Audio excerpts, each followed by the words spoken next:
Hey everyone, we're back with GameFace, episode 132, but most importantly, it is our best of E3 2018 episode. We have 12 categories, 14... I didn't count. Ish. A dozen-ish categories that we're going to give out awards for. Most of them, we're just giving a winner. There's a couple where we have a runner-up, and a few categories where we chose like an honorable mention where we felt really strongly about a game that deserved to be recognized. E3 is over, actually right at this moment, just 24 hours over. Ended yesterday. We're going to get into the show first and talk about like our general impressions of the show overall. We'll do 2 up, 2 down like we always do for our Best of E3 awards, and then we'll get into the awards proper. Before we get going, though, I want to say a couple things. First, I want to thank our curators who worked during E3 week for us. Vincent and the crew did an amazing job. It freed me up so I could create more content for you guys. So if you see them on the site, or maybe they're in the chat tonight, please thank them for what they did, because they put in a lot of hard work, a lot of long hours. Speaking of long hours, I hate to say it, but I cannot wait for this show to be over. I am so tired. If I yawn during this episode, I really apologize. I haven't slept more than 5 hours all week. Yeah, it's been a lot. E3 gets longer and longer. Today is... Now it started on Saturday. Yeah, and today is the 18th straight day that I have worked without a day off, because you start doing all the planning and getting everything ready before it starts. So I am burnt. Yesterday was a great day at the show. Literally the best last day of E3 I've ever had. And we'll talk about some stuff that played into that and why that's so. But E3 is over. It's like what happens after E3 is you have like this emotional letdown. Like I got home, I was all jacked up, and then after I finished recording the third diary that I did from E3, like it hit me that it was over, and then it just I just fell into this pool of exhaustion, and it had to keep working. And then last night I did finally get like 6.5 hours of sleep, so I'm starting to catch up a little bit. But this weekend's going to be very, very important. A couple other things. I did mention a bunch of this stuff in my E3 diaries, but I know a lot of people only watch GameFace and don't watch some of the other content on Sifted. Yeah, it was a great show, I think. You, not so much. No, I didn't enjoy so much of the difficulty getting in. Yeah. We had some badge problems. Yeah. They got sorted out after some time, and then day 3 apparently they were checking IDs. Because they found people like 5,000 people were trying to sell their general admission badges on Craigslist the night before.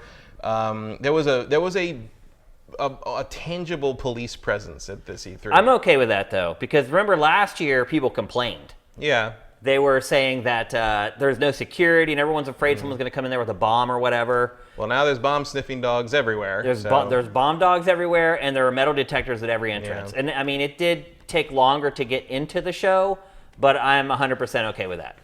It's more of a depressing sign of the times, I guess. It is, but I'd rather be safe than sorry. Yeah, but that's the price you pay when you let the general public in. It is, absolutely, yeah. But you know, when you bring in equipment like I did every day, you have to get all your equipment searched, and they look through all that stuff. But ultimately, I think it was worth it.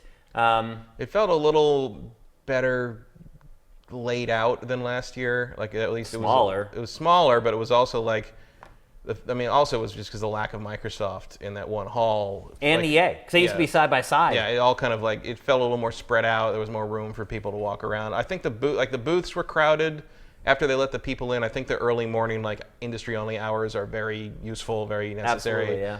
Got a ton of stuff done and played in that amount of time. And then they let the masses in, and it is a pretty crazy running of the nerds when that happens. Oh, like yeah. I was in the lobby when they let them in on Wednesday, and it was, I mean, just giant security men holding back people, and like people trying to run around, and guys grabbing them and throwing them back in the crowd. I mean, it was a little chaotic. But they're running to get that free stuff. You get that Nintendo booth, and but once they get in there, like, the booths are crowded. You couldn't get near anything you wanted to play, but walking around was okay. Last year, you couldn't walk around. Like, they weren't planned out. Yeah, I mean, Tuesday was pretty bad. Lines spilled out into the pathways, and I mean, it felt like there was a little more thought this year. Like Sony's booth, people were talking about how Sony's booth had nothing in it this year. It really didn't. I mean, it was a wall of Spider-Man and a little Destiny section and a little Black Ops 4 section and a little FIFA section, and then the rest was a giant stage with like an open space in front for people to sit down and watch. But like, that's the kind of space you need because last year it was the same kiosks everywhere layout they've had forever, and it was just this choking mass of humanity. And like this, that way, consequently, now there was nobody in the Sony booth. It was empty the whole week. It was not empty one time, and that Kojima was at 4 p.m. on Wednesday when I had to go in to see Dreams. And I got there right as Kojima was about to come. I'm like, okay, I'll do this. And like I'm like, oh, there's a space here. I'll sit down. And I was really boring. And like they had, because Kojima's not going to tell you anything. Like they are not. And he didn't. It's just a bunch of like softball questions about, like, what was it like working with Norman Reed? It was like a 30-minute blowjob for Kojima. Like he always gets every time he does an interview. No one ever asks him hard questions. And I started to kind of doze off at one point because it was warm. And I was like, maybe I should just get up and leave. And I turn around and it's just like this mass of humanity behind me. I'm like, I guess I'll just stay here until it's over. So yeah, people knew when something big was happening, but like generally the Sony booth was pretty empty outside of the Spider-Man section. I thought Tuesday was crazy. Well, Tuesday when everybody was there at once because of the first day. Man, that's true of any convention. But it was insane. Like it was hard to get around. If you look at the B-roll that we put up, we did a show floor tour that's been up on the site for a few days now. If you look at that was shot on Tuesday, the first day. It's intense. Like literally just getting log jammed over and over again. And you were talking earlier about how it's smaller. It is way smaller because they lost EA, and that booth was the size of like a mall. And now they've lost Microsoft, and they took all that space and just chopped it off and put like these curtains up. And that hall now is probably half the size of what it used to be. They kind of put some indie stuff along the edge there, and the Mixer booth was still there, but it was puny. You definitely hit the weird like fringe stuff faster when you're walking around this year. I mean, that one hall was kind of worthless. Yeah, usually on one end end there was Nintendo, Sony, and then nothing else. Yeah, I mean that was where the game media was. Like IGN was in there, and what was it? You had Atlas. You had Atlas/Sega, and you had which I'm sure Atlas is very happy about. And you had kind of the old school people were in there. But Sega's booth was completely dialed back from last year. Oh, yeah. Last year, Sega's booth was impressive. It had this really cool tunnel that you could walk through that had like lights that chased down it. This year, it was almost like a food truck with like some kiosks set up. Yeah, in front. It was an afterthought. Pretty much. There was, they had pulled back a good bit. Not much happening, but they didn't have a whole lot to show. I mean, last year they had like Persona 5, and so they still had the Persona dancing games at this one, but it was a subdued presence. Absolutely. A lot of it was like, this was an E3 where people showed off stuff that we already knew about. It was more like let us expand on things you've heard about before. Well, it's like we had to pick best debut at the show. Yeah, there weren't a lot of those. It was hard to pick the best debut. Like if you really get, there's people who's like, oh, Cyberpunk debuted. It's like, well, no, we knew about Cyberpunk years ago. Like 5 years ago. We knew about Ghost of Tsushima last year. We knew about, we knew about, Shadows Must Die in December. Yeah. If you're talking about something we'd never seen before, you're very very limited. Yeah, there wasn't a ton. And several of the things that we had never seen before, because we're not counting leaks, but I wasn't too impressed by. Yeah. And not all the debuts were good news. Let's put it that way. Yeah, that's true. The other thing, the attendance for this year's E3, 800 people short of 70,000. That's a lot. The all-time record for E3 is 70,000, so it fell 800 short of that. And guess what year that was? That's probably the year before they felt they had to move it. Yeah. That was the year before they were like, whoa, this is getting out of hand. Well, I know there was a lot of chatter after hours about over libations. Yeah, about like what was happening to the show, like what's going on, and like a lot of people are convinced that they're basically like waiting something out here, and then when it gets like critical mass, they're going to move it to Vegas, which is the place with a convention center big enough to handle it. Talk about full circle, because E3 started as like a spin-off of CES in Las Vegas. And now it's just all coming back around. Yeah. It'd be better than doing that weird thing they did in Santa Monica. So yeah, that was not a good look. And an excuse to go to Vegas for a few days, I'll take that. Yeah, I don't like Vegas. I like it for 3 days. And after 3 days, 3 days is definitely my Vegas limit. Yeah. Get me out of there. But overall, I thought the show was handled well. Despite the new security, I thought it was better than last year. Absolutely. Sure. And there were more people. One observation I did make is that Nintendo's booth was not like it usually is. No, Nintendo's booth was real Spartan. Yeah. Not to draw Assassin's Creed comparisons, but like, no, because I remember we speculated, oh, it'll be Smash Brothers themed. Like, no, it's just big red Switch logo walls and a big open space, and you can play Smash Brothers. Matt, you could not. The first day you could just walk into Nintendo's booth. After that, you had to wait in line just to get into the booth. Yeah. I've never seen that before at E3 from any publisher, ever. Anything that was an open booth, yeah. Because like the Zelda year, you had to wait in line just get inside. To get inside. To get in the Zelda booth. But that was the Nintendo booth, period. Was just the big Breath of the Wild. They had the regular booth, and then there was a little walkway that went into the big Zelda world.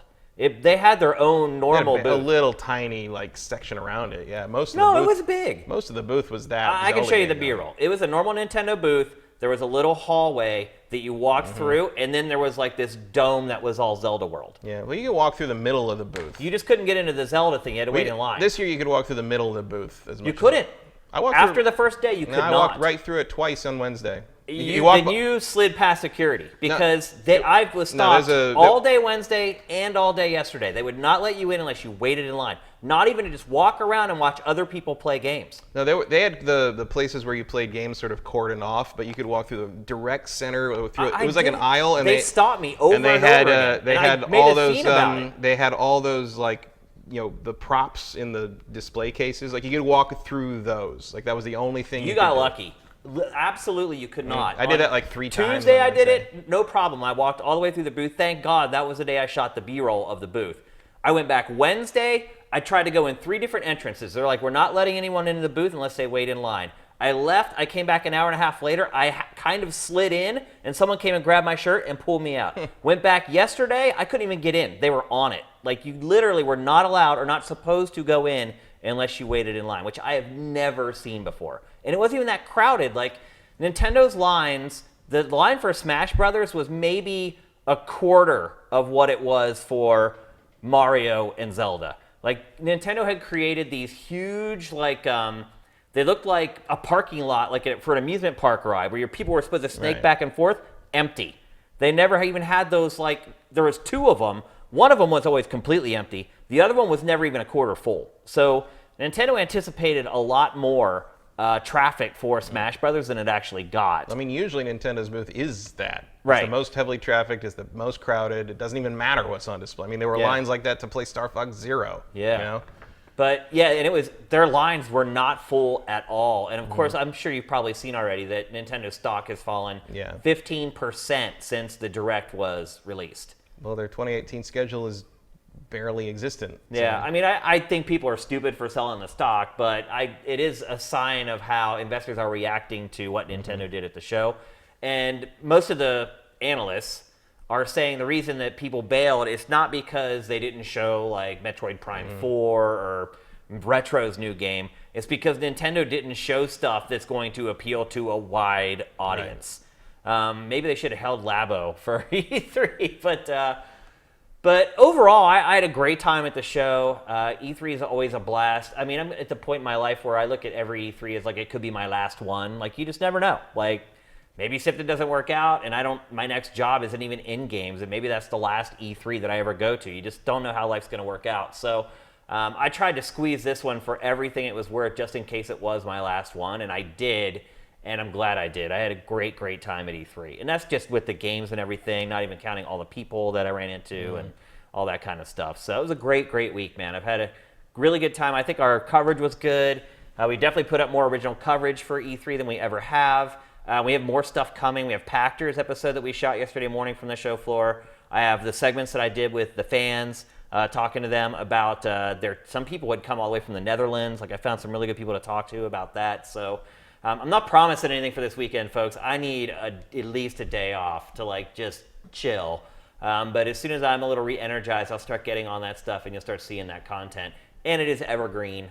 So you're not going to lose anything by us putting it out a couple days later. So please give me 1 day grace period to get a little bit of rest. It's been a tough week for me. But anything else you want to add about E3 2018 before we get into the 2 up, 2 down? I think that about covers it. I'm trying to think of the Microsoft being across the street sucked. Yeah. I only went over there once, and I will say this, because they were across the street, I went over and got to play everything in 2 hours. Yeah, it didn't seem too packed over there. Yeah, somebody caught wind of me talking about the fact that I didn't think it was a good idea for Microsoft to leave the show floor at PAX Party. A guy you probably know, David Ellis. Do you know him? Yeah. He's an old journalist who now works at 343 on Halo, and he overheard me telling somebody that I thought it was a bad idea for Microsoft to leave. And he came over and gave me this spiel about why they've done it, and we're just across the street. And I mean, I do get it. Like with Microsoft, they own that building. So it does make sense for them more than EA. And I explained it to him. I'm like, look, EA is really the dirty birds in all this because they're away from the convention center and they're just basically skimming off of the convention to get people to their event, because you have that event 2 weeks ago or 2 weeks from now, you're not going to get that kind of turnout. So I wonder what their turnout was, because that place is a long way away. It is. It's like, I didn't go. I never went over there. Like, the good news was a lot of EA stuff ended up being in like Sony's booth or Nintendo's booth, and I got a chance to play. I got to wonder how the Anthem people feel. Yeah. I feel like that game got lost. It did. It absolutely did, because most of the people that went to E3 never experienced it. So that's EA's decision. If it thinks it's smart, then it'll keep doing it. Microsoft. I mean, they're not wrong right across. I mean, it is right across the street. Although Literally. I will admit that, like, once you fought your way through all the security, the idea of leaving to go over to Microsoft was a little bit of when you a come bit back, of a you downer got because to do it all over again. Yeah. It's a deterrent, without a doubt. Even though it's right across the street, it's a deterrent. And Microsoft had no security. Yeah, you just walk right in. Yeah. But, so that's our general impressions of E3 2018. They did have free Coke, though. Outside of the theater was a free Coke stand. Yeah. You get Coke Life in a can now. What's Very exciting. Coke Life? That's their stevia flavored version of Coke. I never even heard of that. Is it good? It's better than aspartame, I think. Yeah. Or sucralose. It's like a leaf. It's like a leaf they grind up and it's sort of sweet. I'll have to give it a go. Not bad. I'll try it. All right, let's move on. We're going to talk next about 2 Up, 2 Down. We do this sometimes when content or topics are low and it's a slow time in the industry. But this segment was actually born from E3 because it actually is really good for E3, because we talk about 2 games that kind of went up on our hype scale and 2 things that went down on our hype scale based upon our experience at E3. So Matt, you're up with your first up. My first up is The Last of Us Part 2. Not a surprise. As someone who was not a giant fan of the first game, I'm kind of a skeptic on Part 2. But I think what they showed here both convinced me that the storytelling is on par, or not, if not better. I think you're going to get better performances out of their tech. Only Ellie is playable. And they're going come out the last couple days. Doesn't surprise me. Yeah. I think the speculation that Joel in the teaser from last year is a ghost or in her head is probably correct. Or she finds out he lied and or they doesn't talk to him anymore or something. It could be something like that. But clearly he's not really in her life at this point. But I mean, the dramatic scene here really worked for me. Certainly the best kissing technology ever seen. Absolutely. I've never seen a kiss look so real in real time. And some of the most violent combat animation of all time. Absolutely. And like the sort of the more survival driven sort of grab stuff on the fly and immediately use it against the guys who are attacking you, like cat and mouse element of it. Just felt like it felt like a similar concept to what I think they're going for in the first game, but it really felt like they're nailing it better in this one. And I'm sure a lot of that scripting and stuff, and we've seen The Last of Us 1. Yeah, there was a little mini controversy this week over that. We've Naughty Dog admitted that they didn't say it was scripted. They said that their tester had played it like dozens and dozens of times. Oh, sure, but I mean, it's like if you don't expect that in a demo like this, like what are you even talking about? Like it's... I mean, if as long as everything's in the game, I'm fine with that. And that's like that's the issue of, The Last of Us 1 was like when we finally got the game, a lot of the stuff, the way the enemies behaved in that first demo in like in the building, in the rooms, the hotel room or the apartment building or whatever that was, this simply wasn't in the game. So as long as all this is in here, as long as it can happen, like I'm fine with kind of doing sort of what is essentially a rehearsed vertical slice of the game. But like, I like how she's not married to any weapon. Yeah. She'll use a weapon for like 15 seconds, it'll get stuck in a dude's face, and she just leaves it. Yeah. And just picks up something else from the environment or whatever. And it also makes me interested in the story and the scenario. Like, so clearly, like, when, it cuts from her, kissing the girl, and the girl said, they should be terrified of you.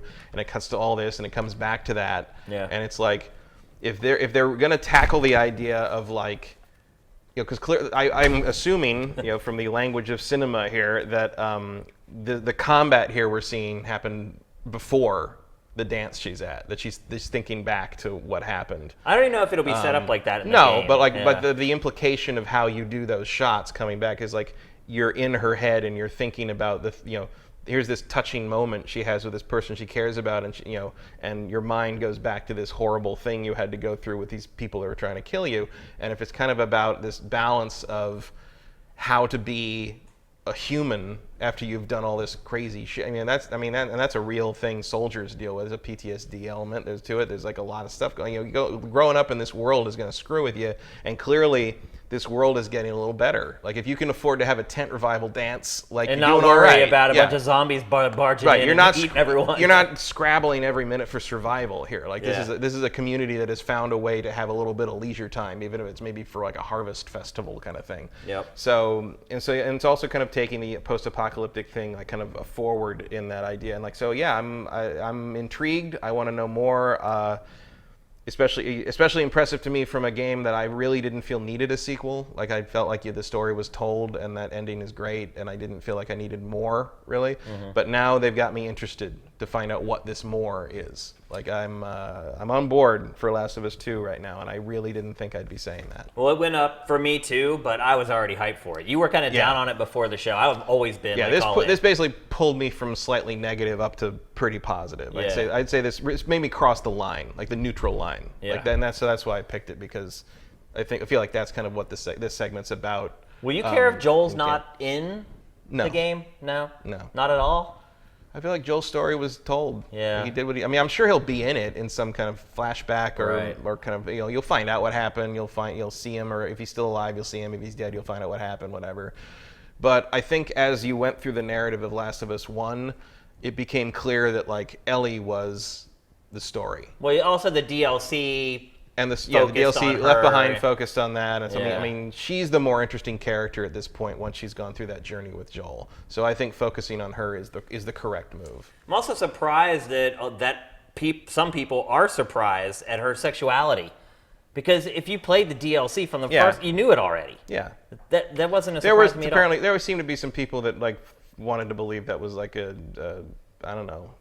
heat of the moment thing, or like she didn't really want to do it, but like it's just you don't deny someone that in that situation, or what. It's like no, I feel like that was pretty well all. No, established. the DLC absolutely established it. The one DLC is just her and this girl, and they have Yeah. a couple moments together where it's made plain. Yeah, Well, so some people won't see what's in front of them. that's true.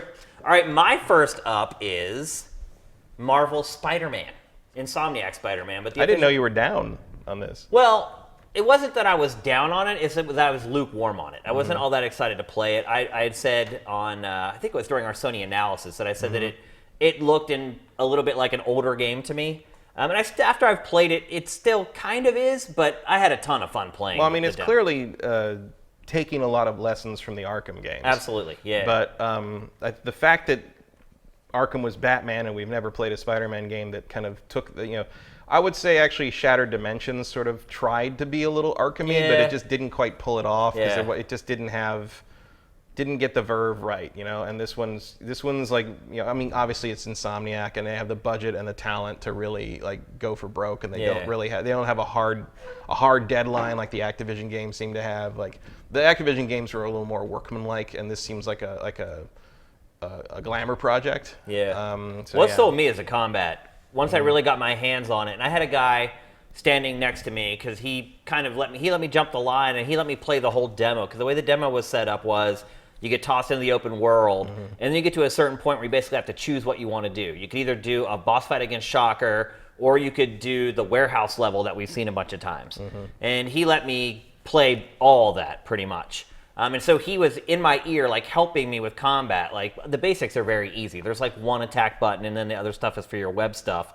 But he was telling me, okay, now you want to fire your web. Now you want to go this and it was opening up the combat for me and explaining it to me. And once I had someone there to kind of guide me through it, I started to realize just how robust and how versatile and how open-ended the combat is in this game. Like I started doing stuff, and I was like, I don't even know how I'm doing it, but it looks awesome and it was fun. Yeah, the thing about this game is like, because the Arkham games had all the gadgets and all the different, like, but they're integrated into how you fight in this game so much better. Seamlessly.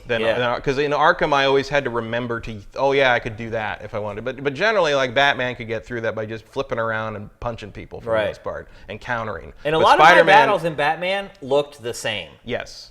But Spider-Man, like no two battles look the same in this game. You can integrate all the web stuff. You can. I mean, the environment bouncing off walls. Like, I mean, using enemies against each other, grabbing stuff from them and swinging it around. I mean, it's about that improvisational kind of like only Spider-Man has that fighting style because he's Spider-Man. Like no one else could do it because no one else has that balance of powers, and like they're really nailing it here. And they're also, the one thing that I noticed when I played it was that using your web to grab stuff and then swinging it around is a really important tactic that you have to use in this game. Again, something that only Spider-Man could do.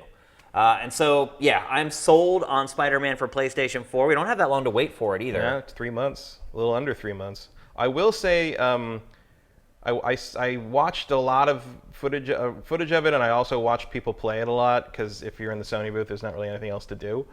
And I feel like he killed a bunch of people. Like he knocked a bunch of people off roofs. Is he not supposed to kill people? Spider-Man does not kill people. Oh, he does not kills kill people left and right in this. I mean, I never knew that about Spider-Man. Oh, that's like one of the key things about Spider-Man. I thought that was Batman's thing. Well, a lot of heroes don't do that, but Spider-Man does not kill anybody. I did not know that. Crossing the line to killing somebody is like a big deal with him. People die in this. Absolutely, they die. Like they die around him, but like he doesn't throw them off buildings and stuff. And I remember in interviews last year they said that like, oh, if a guy's gonna fly off a building, we attach a web to him so he just kind of hangs there. I didn't see that in the combat in this one. Yeah. I mean, also there's the whole thing. It's like if you get grabbed by a web, swung around 3 times, and smashed into the ground, you're dead. You're dead. Yeah. Like I mean, the conceit of a lot of comic book stuff, especially Spider-Man, is like if you were hit with like a fist or a blunt or thrown or something, you didn't die. Right. It's like as long as you weren't shot, basically. It's like, but in this game, you can literally pick up boulders with your web and swing them around and smack people with them. Yeah, this thing it's like the Batman fight in the warehouse in Batman vs Superman where he's rescuing Martha Kent. And like it's awesome and it looks like an Arkham game, but you're like, he's dead, he died, the guy got hit by the forklift pallet is dead. Like it's like no one, it's like 5 people didn't walk away from that, and I definitely feel that like watching the combat in this game. It's a nitpick though. I don't care because I didn't even know, so I just had fun. Well, I guarantee it'll get brought up during the game because his no killing code is a major character trait. Okay. So we'll see. Our first down we actually share. Mm-hmm. And that game is Soul Calibur 6. Both of us are down on Soul Calibur 6. Did you get to play it, Matt? Yeah. Not a long line for this. No, I mean, I mainly wanted to play it because I wanted to try Geralt. Yeah.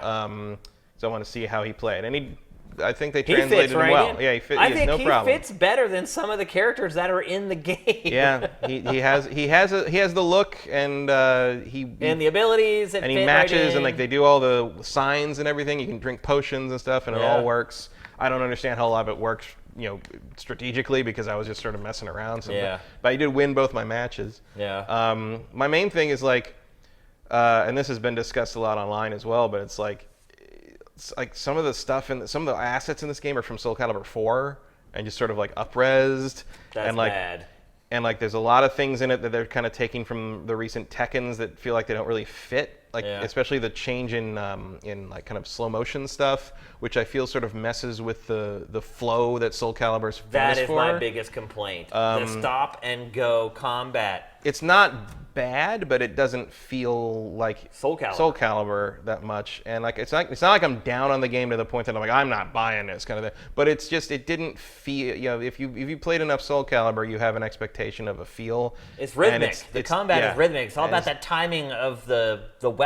And it's definitely different. You even see it here where all this sort of like movement and that kind of thing's happening. It's just the flow is gone. The flow is not happening. And like I guess maybe you feel like you need to add something like that to change it up because you can't just make Soul Calibur again because that's a 15-year-old game or whatever. But I don't know. It just didn't. I think I'd be okay with outside of my Geralt fandom, which I was like, oh, this is a really cool way to interpret this character in this form. I was just like, Like it doesn't really look any better than Soul. It doesn't look bad, but it looks better than Soul Calibur 5. And in the face of that Dead or Alive 6 trailer, it feels like this is a little. It feels like this is a little like a half measure. I agree with that.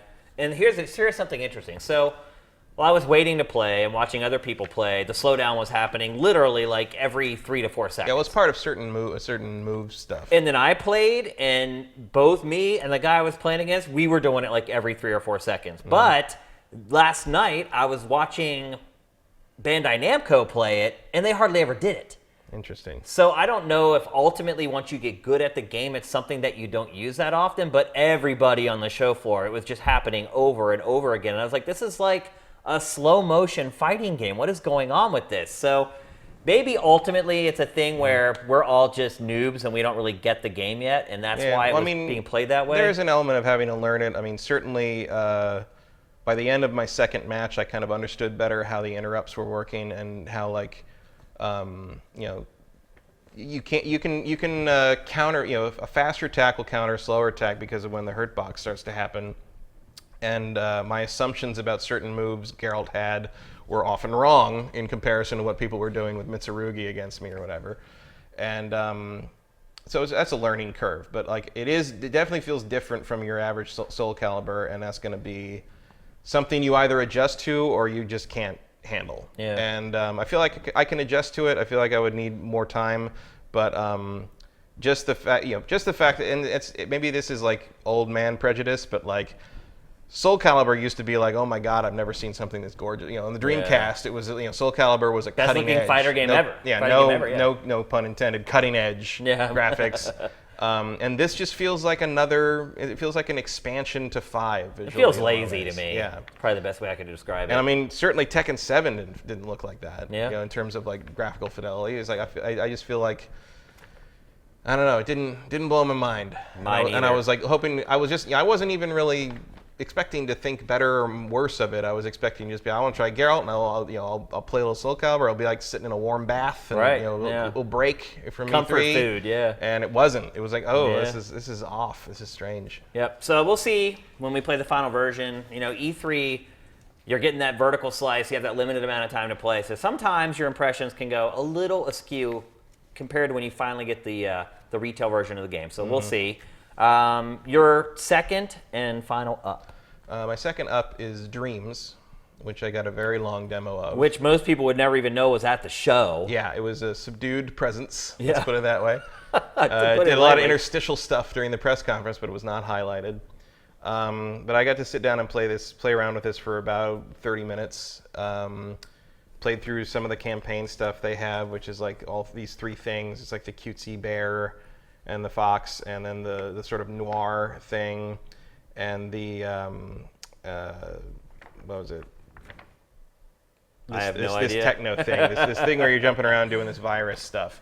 This is more of a platformer kind of thing. Whereas the noir thing is actually a point-and-click adventure.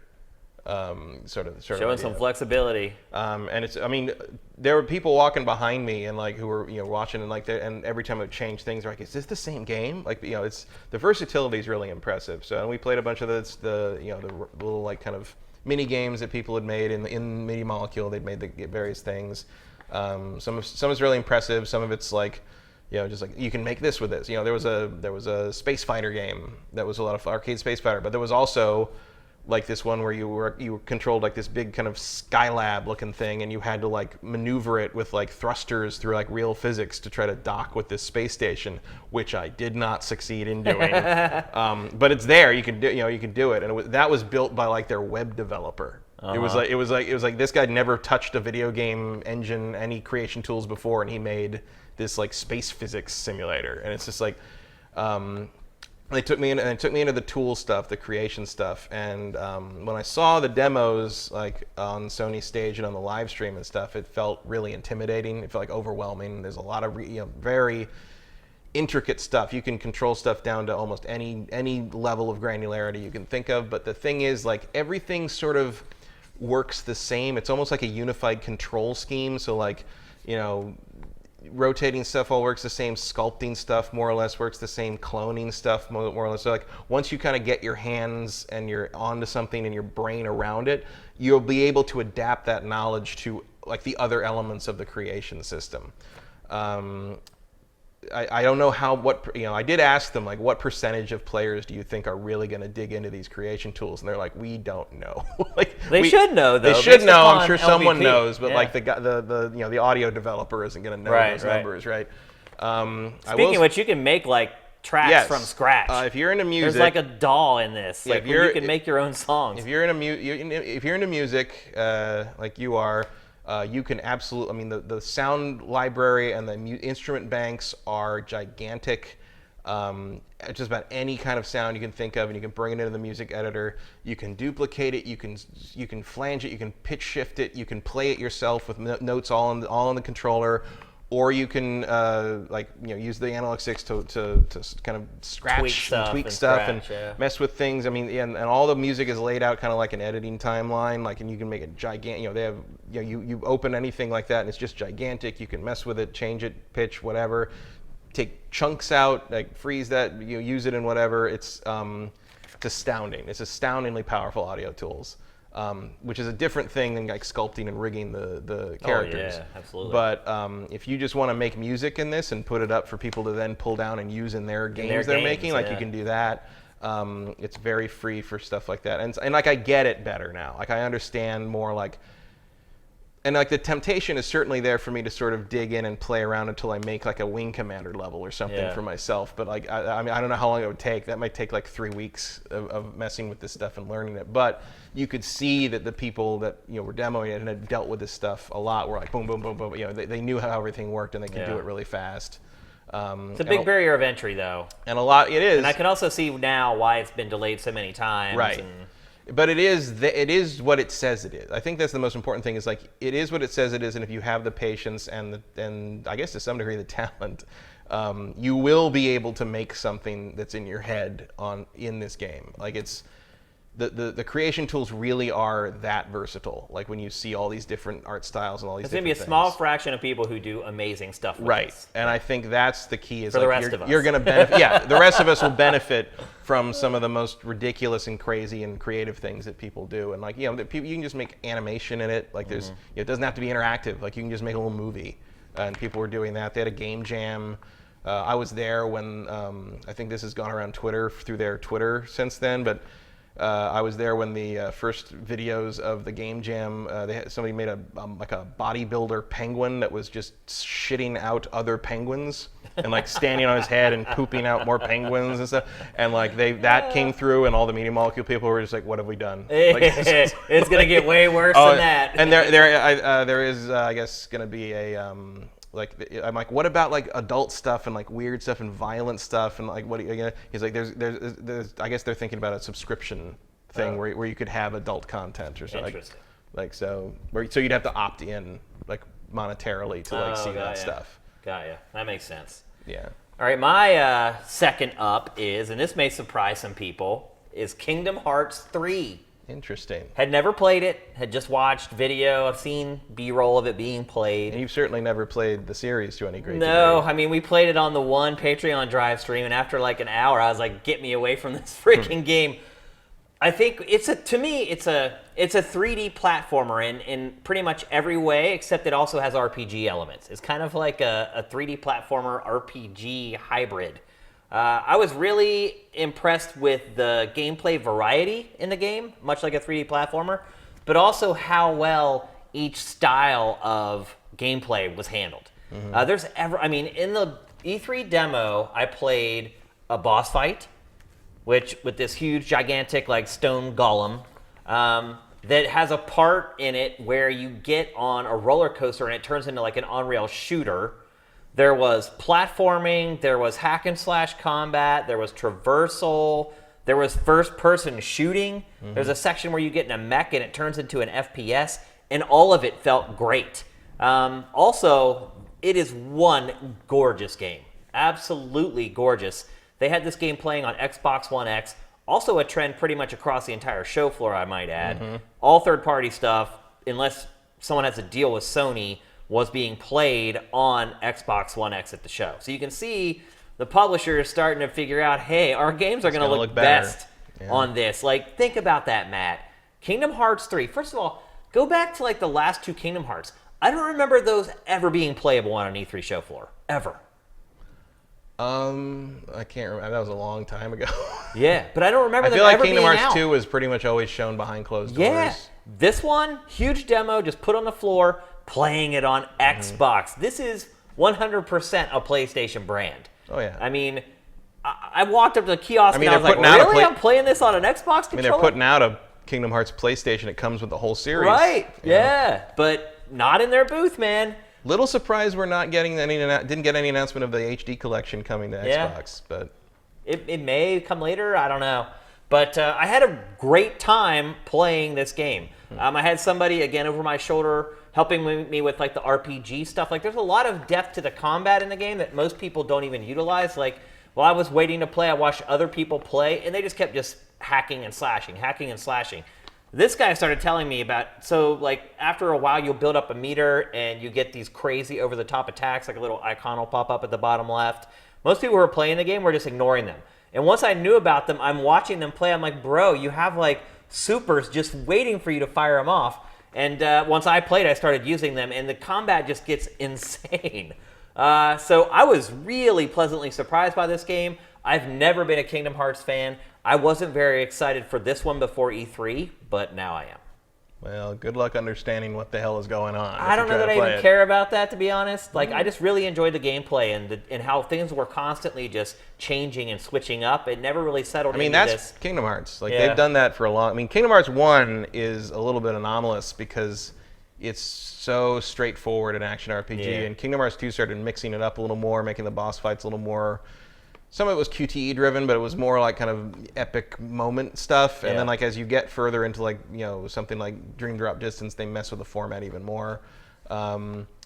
So it's interesting to see someone who like doesn't know the series kind of being like, oh, look at how much variety there is. And Yeah. like the people that I know who are huge Kingdom Hearts fans played it, and it's like, oh, it's just all the same variety again. You know, it's like it's too. That's like an oxymoron, isn't Yeah. it? Well, I'm partly referencing a Bugs Bunny cartoon on that. Oh. Every night it's the same thing. Variety. I want something different. Yeah. And but I saw it's like it just feels, you know, it feels very true to the, you know, the last couple of games, Birth by Sleep and Dream Drop Distance, both of which are apparently must plays if you want to understand anything happening in this game. I'm not doing that. Although with this summer coming up, I'm going to have time to. I am curious what if the Xbox version will come with like a little like movie disc or something of like, here's what happened before this. Yeah. So you can try to It catch might. up. Yeah. With some, you know, like I feel like for Kingdom Hearts you might need some of that. It'll be the best-selling Kingdom Hearts ever, guaranteed. I don't see how that On couldn't multiple platforms, game looks fabulous. be. Got Frozen in it. Yeah, that'll do it. All right, what's, I think actually the most impressive thing in there I think is I think the Tangled stuff yeah. is I am just floored by how they nailed the look of that movie in that game. I It's think incredible. everything is nailed. I They think all the did it, but characters look Tangled great. for some reason just makes me go, man, they just nailed it. Like Yeah.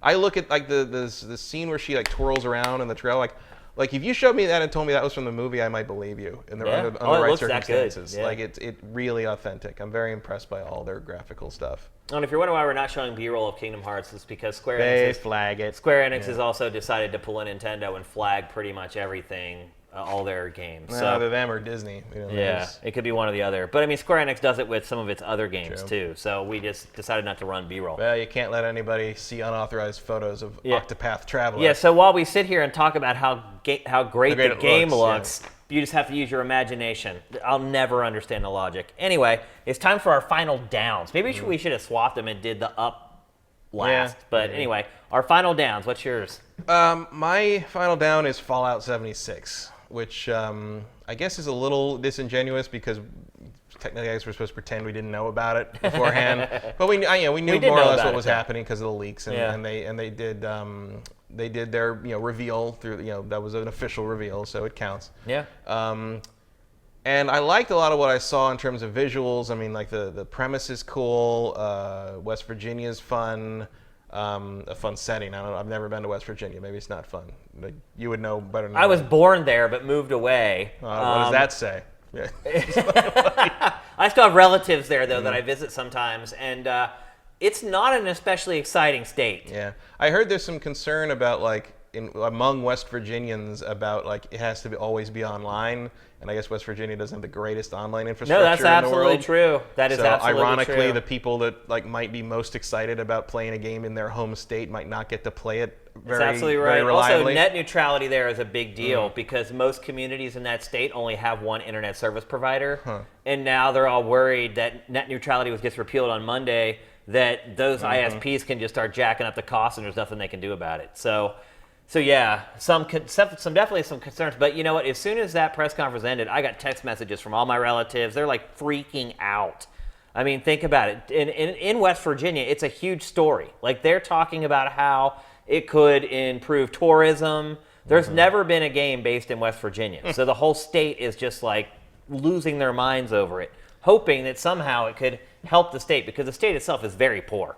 Most of the people there are very, very poor and have very little to nothing. So, and I can tell you from some of the presentations they did during their press conference, the towns that they showed, it's insane that they showed those towns. Like they show one town called Grafton. I know exactly where Grafton is and what Grafton is, and it is literally like a one-stoplight town.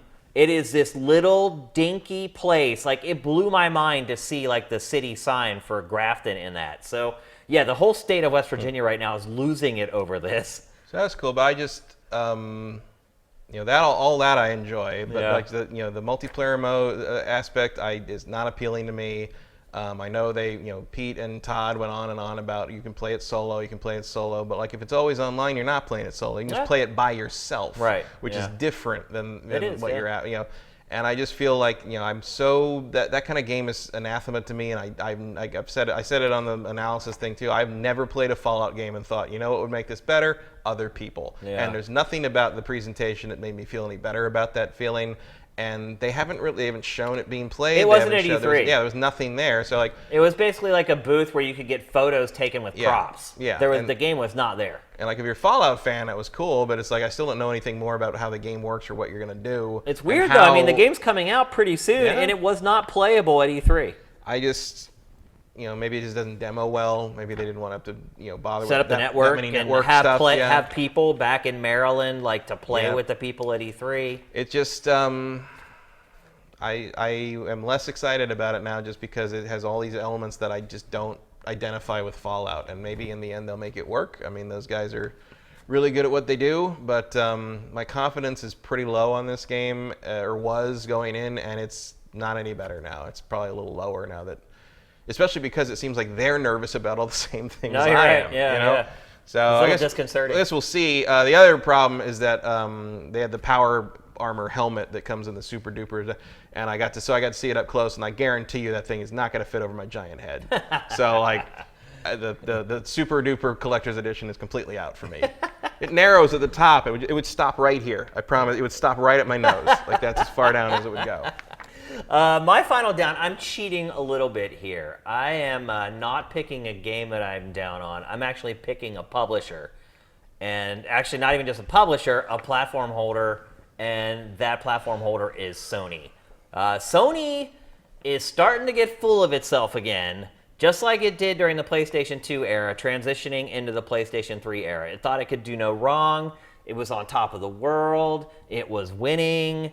And what did it do? It crapped the bed with the PlayStation 3 because it got too cocky. And I'm starting to see PlayStation 2 Sony in PlayStation 4 Sony again. So obviously there was a huge kerfuffle across the week over Sony's handling of Fortnite because a lot of people signed up to play Fortnite first on PlayStation 4. All their stats and everything are tied to that account. Now they cannot use that account on other platforms. So if they want to play it on the Switch, they have to start their account all over and start from scratch.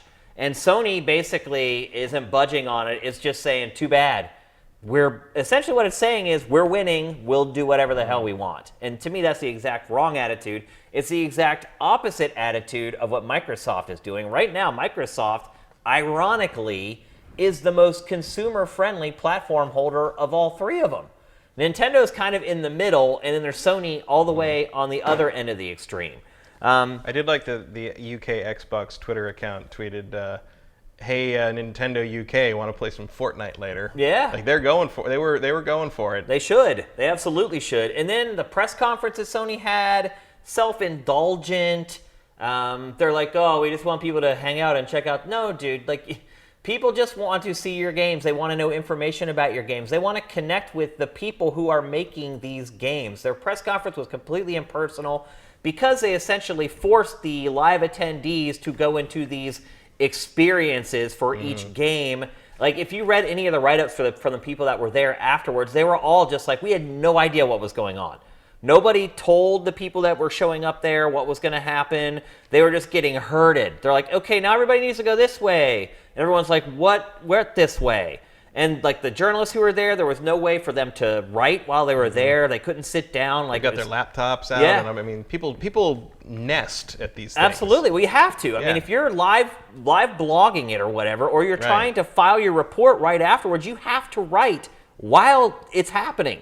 And so all that was stripped away. And Sony was herding people around to these different... It was just bad. And again, self-indulgent, self-important. We're going to do things the way we want. We don't care how it screws other people or how it affects other people, as long as we're okay in our little warm blanket that we've built around ourselves. And I just think that that's wrong. And then Sean Layden, after the press conference, when journalists were saying, yo, like, what's up with all this? What are you guys doing? He basically was just like telling people to F off. He's like, we'll do whatever we want, and people will like it. Like, he's like Kutaragi all over again. $599 US. Right. It's like it's all coming back around full circle, and that is what led to the PlayStation 3 and $599 US and a piece of hardware that no one wanted to work on. And what's the? I don't know. Like with all the Fortnite stuff, and like it's even being reported on in mainstream news now. Yeah. What is Sony's win here? Like, what is the end game? What is it going? Yeah, what's the advantage of dying on this hill? Like, where are they? Idea. What are they preserving? What do they think they're getting out of it? Because it looks to me like they're just pissing off one of the biggest fan bases in gaming right now. They're just trying to throw their weight around. Like, it's insane. It's like they're acting like an infantile child. Like, the instant you think you don't need those big third-party things is the instant you get in trouble. Like, they did that with the PlayStation 3, and they're doing it again. It's funny how it took 4 years. It took 4 years for Sony to go from humbled to right back to the way it was before. I mean, when even Nintendo is being more open about their online play than you are, you really should look in the mirror. You know? You really should. And but Sony will argue, well, they need customers, and Microsoft needs customers. I don't care. It's like, so do you. Yeah. Like, the winds have shifted many times. And, like, the company that broke into the industry by paying people to be on their system instead of Nintendo's back in the 90s should really know how fickle this industry can get. Yeah, I mean, it went from the PS2 to the PS3. Yeah. Well, look at what system everybody's demoing their stuff on this year. It's the tide's already starting to turn. It's like, it's just tone deaf, arrogance. I never thought I'd see this from Sony again. I thought it had learned its lesson the hard way. It seemed that it had. The beginning of this generation, they were the consumer friendly. And it's so funny, too, if you go back and remember, like, when Xbox One was announced, and everyone's like, oh, it's anti-consumer, and Sony's pro-consumer. And I remember telling people, like, don't jump the gun here, because Sony had the advantage of watching everybody react negatively to Microsoft's press conference and then magically flip the switch and say, we're going to do everything opposite. It's not... People have a way of thinking that companies care about them, and they don't. All they care about is their wallet. Sony had a similar DRM scheme ready to go. Absolutely, and bailed on it. And they saw, Microsoft was the canary in that coal mine, and they saw not to do that, so they were able to do their mic drop in the press conference. That's why fanboyism drives me up the wall, because these people are delusional. They think that these companies really give a crap about them. They do not. All they care about is how they can squeeze another dollar out of your wallet. Once you accept that, gaming becomes so much better. You no longer have this weird mental thing in your head where you're like, well, that's a PlayStation game, or that's or whatever. It's just, it's a great video game. Like, break on through to the other side, people. Seriously. It'll change your life. It'll make your life in gaming so much better. And it will put people like Sony, and look, it's Sony right now. It could be Microsoft again in 3 years. It could be Nintendo in 2 years. All of them are the same. They're all just trying to find a way to squeeze as much money out of you as they can. They don't care about you. All they care about is your money. So just play the great games. It doesn't matter what platform they're on. Just play the great games, and you'll be much happier. Poorer, but... / diatribe. Over.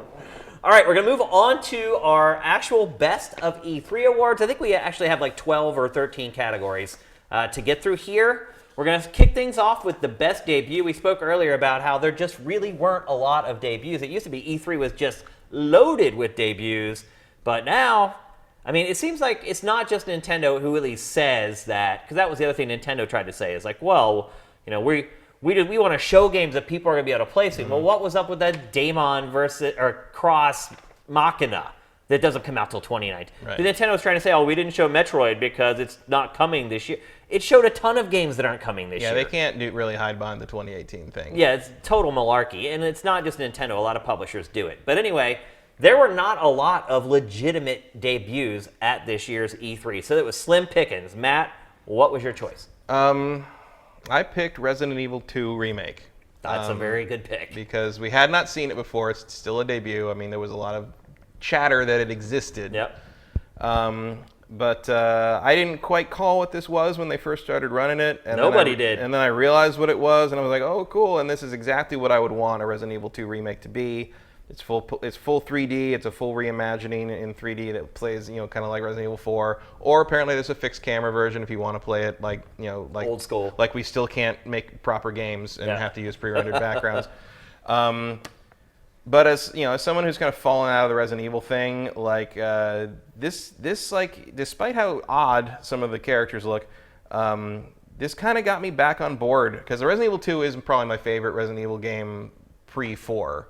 And my favorite RE games are Resident Evil 4, Resident Evil 2. And now Resident Evil 2 plays like Resident Evil 4. Right. And like, 4 and 2 are probably really the only two I really like. I really liked Code Veronica back when it was out, but I tried to play that when it came to the 360, and I was like, Back when it was out, I thought it was amazing. Now. And I mean, I have two It did friends. not age I had well. two friends online who are giant horror game fans, and they love Resident Evil, and they make fun of me for not wanting to play the old Resident Evil because I think they're just outdated and they don't work anymore. They are, yeah, absolutely. But they tried, like, and I bounced right off the Code Veronica Xbox 360 version. So they're like, oh, and like 2 days later, they're like, yeah, we stopped. Yeah, it's like, so it couldn't, bad. it doesn't work anymore. But I still always like 2. I like Leon. I mean, Leon's probably my favorite. Even though you can't hardly tell it's him. Yeah, I mean, no one else has that hair. Yeah, I mean, the face is haircut gives it different. away, but otherwise, everything else looks different. The color of his hair, his face. Yeah, I think that, I mean, Claire looks different too, but like Yeah. Claire you can kind of chalk up to be, well, it's Resident Evil 2 versus now. Right. Whereas Leon sort of had an established look in 4 that they don't seem to be matching very much not here. at all. But that's okay. You don't look at their face that much. That's okay, because the game looks freaking awesome. It looks freaking... Dude, the gore. Whoa. Yeah. Dude, there's a lot. I think the scene's in the trailer. I can't remember if it's in the trailer or if it's in the demo.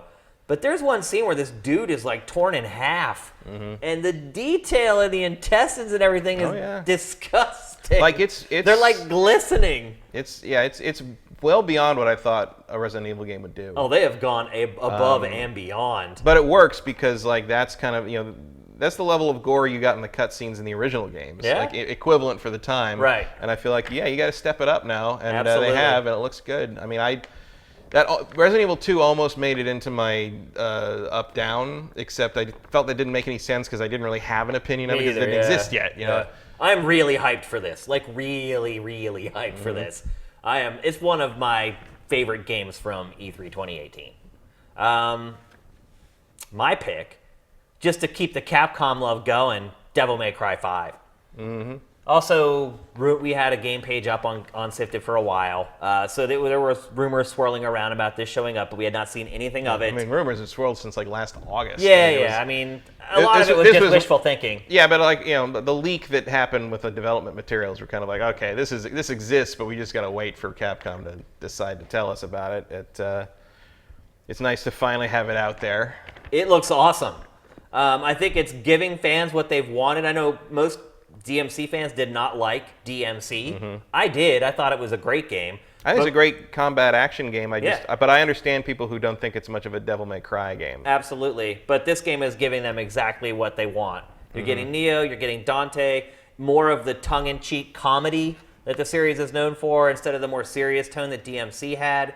Graphically, the game looks great. You know the combat's going to be awesome because it's DMC. I was not a huge fan of the first 2 DMCs. I felt a lot of it relied on style over substance. Nobody's a fan of the second one. Right, because it was probably the worst sequel in the history of video games. It's up there. But like DMC4, the combat in that game won me over. Like I didn't really care about the aesthetics as much as the combat system, and it is crazy deep. So now I feel like this game has both. It's got the great aesthetics. It's got the tongue-in-cheek humor that it had before, which to me was the best part of the first game. And it's got the awesome combat system that's been evolved over like 4 or 5 entries now. So I'm all over it. I think it's going to be awesome. I'm really excited for it. And like I said, I'm not one of the world's biggest DMC fans to begin with. So I do think Dante looks weird. yeah, I mean, he looks older. He's very old. Like, Rougher. Grizzled old man. I mean, his late 30s. And they don't show him much in the trailer either, which is odd. No. It's like they don't show him until the very end when he's on the motorcycle or whatever. Yeah. Because I was worried watching it for the first time. I'm like, no, they're going to keep him out again, and then nope. Well, I he's in figured there. you probably aren't playing as him much, but maybe he's an unlockable. But because it seems like Nero's arm is very integral to the combat system. No, you're right, which does have me worried a bit. Why do you think they've moved towards Nero so much? I don't know. I guess because like they wanted to change it up a bit, and also because Dante, by anime standards, Dante is ancient. He's like almost 40. Yeah. You know. Yeah. And I mean, you can see it, and like you look at him here, and you're just like, oh my God, Dante, what happened to you? Well, he's been Yeah. hunting demons for all his entire life. Yeah, but that doesn't age anybody else in Japanese animation.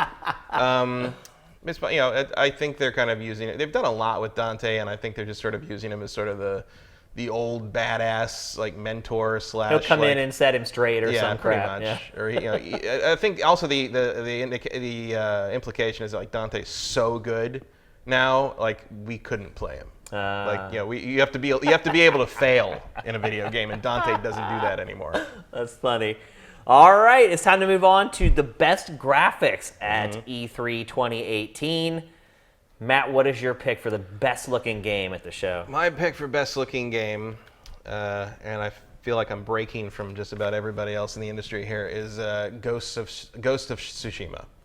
I think that's a completely valid pick. I do think if you're talking pure tech, I think Cyberpunk probably takes it, but Ghost of Tsushima takes so many cues from cinema, and like is so much like, especially color-wise, is such a love letter to Kurosawa and how he used the color.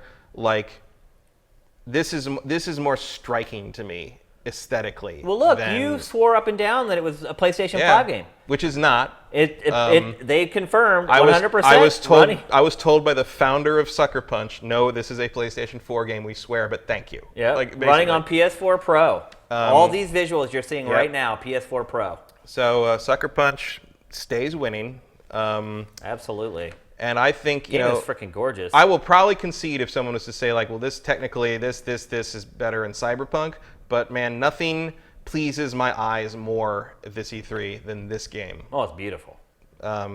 Just scene after scene. Yeah, it's just one thing after another. The sword fight in the red leaves is like with the backlighting and the depth of field, and slowly like the arrows are coming through because the Mongols are showing up, and you don't have much more time before they're on you, and so Yeah. I mean, it's just it all just amazing. Well, that last scene that we were showing right there, yeah, I mean, through the field and. I mean, it's just, that is Sucker Punch saying, look at this. Yep. I mean, maybe in most games they'd show him riding for like 3 seconds. They're like, oh, no, we're gonna ride through this for a good like 45 seconds to a minute. Look at how the grass bounces off the horse's feet. Look how long it took us to do that. Well, look how each flower moves independently of every other flower, and there's just millions of them. In this, there's 30,000 leaves in this scene. Yeah. And you can trample them into the ground and like write things in the ground with them and stuff. It's a technical marvel. It's incredible. It's amazing. Yeah, absolutely. I don't. There's nothing wrong with that pick, Matt. Nothing wrong at all. No, I don't think so. But like, there's, Cyberpunk has really dominated the kind of the buzz of the show. Yeah. And Cyberpunk's way up there for me too. But like, this just made my jaw drop in a way that just because of the aesthetic choices on display. I love it. Beautiful. All right, my pick is, surprise, surprise, Cyberpunk 2077. I saw an hour-long demo of this game yesterday. I was also counting on you to pick that. Of course, yeah. And I will say that this trailer does not do the game justice, Matt. I'm giddy talking about Cyberpunk 2077. It is... I would say, in my estimation, the best looking video game I've ever seen with my own two eyes. It is incredible, absolutely incredible looking. What struck me the most and hit me the hardest whenever I was watching the demo was the first time you go into the city. And there's like this Times Square-ish area that you go into, and it is just flooded with NPCs. And you think about games like this, typically open world games with a big draw distance and with lots of NPCs, they're always like robotic. And if you actually like kind of follow one around, inevitably they'll do like the whole heel turn thing and they're robotic. Every NPC in this game is doing something, and it means something. Something that tells a story about Absolutely. And you can stop and you can listen into like 2 characters talking to each other, 3 characters, and it's not like they're just standing there with this like blank stare on their face or you know, like just doing these generic animations where they're moving their hands and necks. They're all animated and they're all talking and they're all... It's amazing. I don't even know how to describe how awesome this game looks, Matt. It is like the weapons in the game. The weapons in this game are insane. Like they have one weapon that you can use bank shots. Literally, you can shoot any object and bank it like a pool ball at the enemy. There's another gun that has like heat-sinking bullets, but they're these crazy like phosphorus charge shots that are almost like little mini comets that will curve around architecture. And dude, this game is so awesome. I actually have something from that demo that I'm trying to figure out what to do with it. I recorded, we weren't allowed to take any video or any still images of the demo, but I recorded the entire audio from the demo, all 50 minutes of it. And so I'm trying to figure out what I can do with that. Like I could just put the trailer on loop for 50 minutes and just let people listen to it like it's almost like a podcast maybe.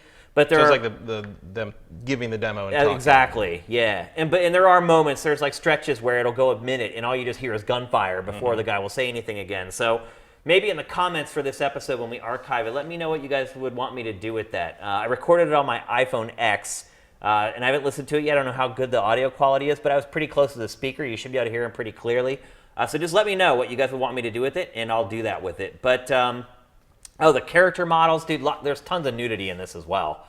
Like the demo starts at the beginning. Cyberpunk. Yeah, the demo starts at the beginning of the game, and you pick 2 characters. You can pick a male or a female to play as. There's lots of nudity in the game, and the character models, even when naked, are quite impressive. I don't know. I could go on about this game's graphics. I'm going to talk about it a little bit later, so I'll just close it off there. It's the best looking video game I've ever seen. I'll just say that. There's just, and I don't know. I'm assuming they were running it on some crazy PC. Yeah. It definitely wasn't running on PS4. It's interesting that they've changed to Unreal. Yeah. From the Red engine. Yeah. I presume because Unreal is kind of more suited for a shooter scenario, like whereas the Red engine was more built for a third-person adventure-y kind of thing. Probably, but I'm assuming it was running on like a beastly PC. Yeah, of course it was. And there were a couple anomalies. Like there was a couple times where I saw like the detail in a building like pop in. Little proof that it's real. Yeah, actually, yeah, I guess you're right. That is good. It is proof that it's real. So it's not perfect yet, and obviously it's a long ways away. It won't be perfect when it comes. No, it's open world games never are. Yeah, but they come real close sometimes. Yeah. But anyway, I want to talk more about that game later on, so I'm going to close it off there. But yeah, in my opinion, the best looking game at E3 2018. All right, so move on to best first-person shooter. By the way, pickings were a little slim on this one. I thought. By the way, if you don't know, Cyberpunk is a first-person shooter. It's more first-person shooter than RPG when you talk about like the combat. It's the enemies aren't really bullet sponges. It's not like Destiny or anything like that where you have to shoot a guy for like a week to kill him. Like it really is just like a first-person shooter, except it has all the RPG systems underneath it. Well, I'm figuring it's going to be something kind of in the Mass Effect vein, where there's a lot of discussion and talking and decisions and choices, and although it's going to matter more, it seems like in this. Dude, the way a mission can branch is insane. Again, I know. want to hold this stuff for later to talk about it, but yeah, it's but the gunplay, the gameplay itself, it's like a first-person shooter. Yeah, well, it's not like don't expect it to be like Fallout, where like No. you're vatsing constantly No, because no. the gunplay doesn't work properly. You know. No, this is legit first-person shooter Yeah. gunplay. So I almost honestly picked Cyberpunk 2077 as best first-person shooter. I thought about it, but I didn't want to have that argument. Yeah. Yeah. And I actually felt like giving this game some love. Me too. Yep. So we actually picked the same game for this one, and that is Rage 2. 2. My opinion, hands down, the best first-person shooter there. It also has the benefit of... This is also almost one of my ups. Yeah. The game is pretty freaking sweet. The demo that they had playable there was a little weird because all the trailers showed this open world, like get in the Doom buggy and have vehicular combat battles. Mm-hmm. The demo that I played in Bethesda's booth was literally all indoors in this like facility. And then at the very end, you come to where you can see the door opening and you can see the desert out there, and it ends. This like massive thing comes down from the sky and plants in the desert. It's probably like the tutorial. And then the demo closes. Maybe? I don't know. It seemed really early. So all I really got to experience was the gunplay, and oh wow. Like, I started thinking about the other shooters. It's like Black Ops 4 or Battlefield 5. Mm-hmm. They're exactly what you expect them to be. This game can be played in myriad different ways. I mean, you can just stay on the ground if you want to, because you have the firepower to do that. But it really starts to get interesting when you start using the double jump that you have, like you're seeing right now. It completely changes the way the game plays. And the cool part about it, too, is the enemies use it. They also have kind of jump packs that gives the whole game just this unpredictable nature to it. Not as unpredictable as the first one. That's one thing I would say. The AI in this is not up to the standards of the first game as far as, like, what are they going to do? I have no idea. Because they would do crazy stuff, like run up the walls and, like, get on top of like a railing and like run along the railing. Like they don't do anything like that in this one, although maybe eventually they will. But for right now, they don't.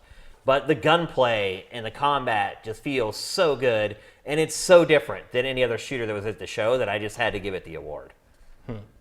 Yeah, it's way more expansive than I thought it was going to be, and it's actually, the funny thing is, like, of all the games that aren't making it this year, this one maybe disappoints me the most. Yeah. Because I really would have liked to have played that sooner rather than later. Yeah. Like, I'm not expecting it to be like a mind-blowing, like, artistic experience, but it sure looks like fun.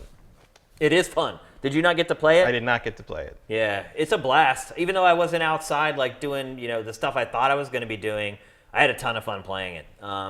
Easily the best first-person shooter I played at the show, and I did play Black Ops 4. I walked up at the Sony booth and there was nobody waiting for it. I walked right up and played Black Ops 4 in Sony's booth. If you want to play Black Ops 4, the new Destiny expansion, the Sony booth was right there for you. You could walk right up. And meanwhile, just, in the other hall, if you went over to Activision's booth, Activision's, yeah. you had to wait like 2 hours to play either one of them. So, yeah, I think Sony, like, ran everybody off out of its booth, and then that hooked us up if we wanted to actually play, like, Black Ops 4 or Destiny. Yeah. Rage 2 is also single-player focused, which earns a bonus from me. Yeah, you're not a big multiplayer shooter guy.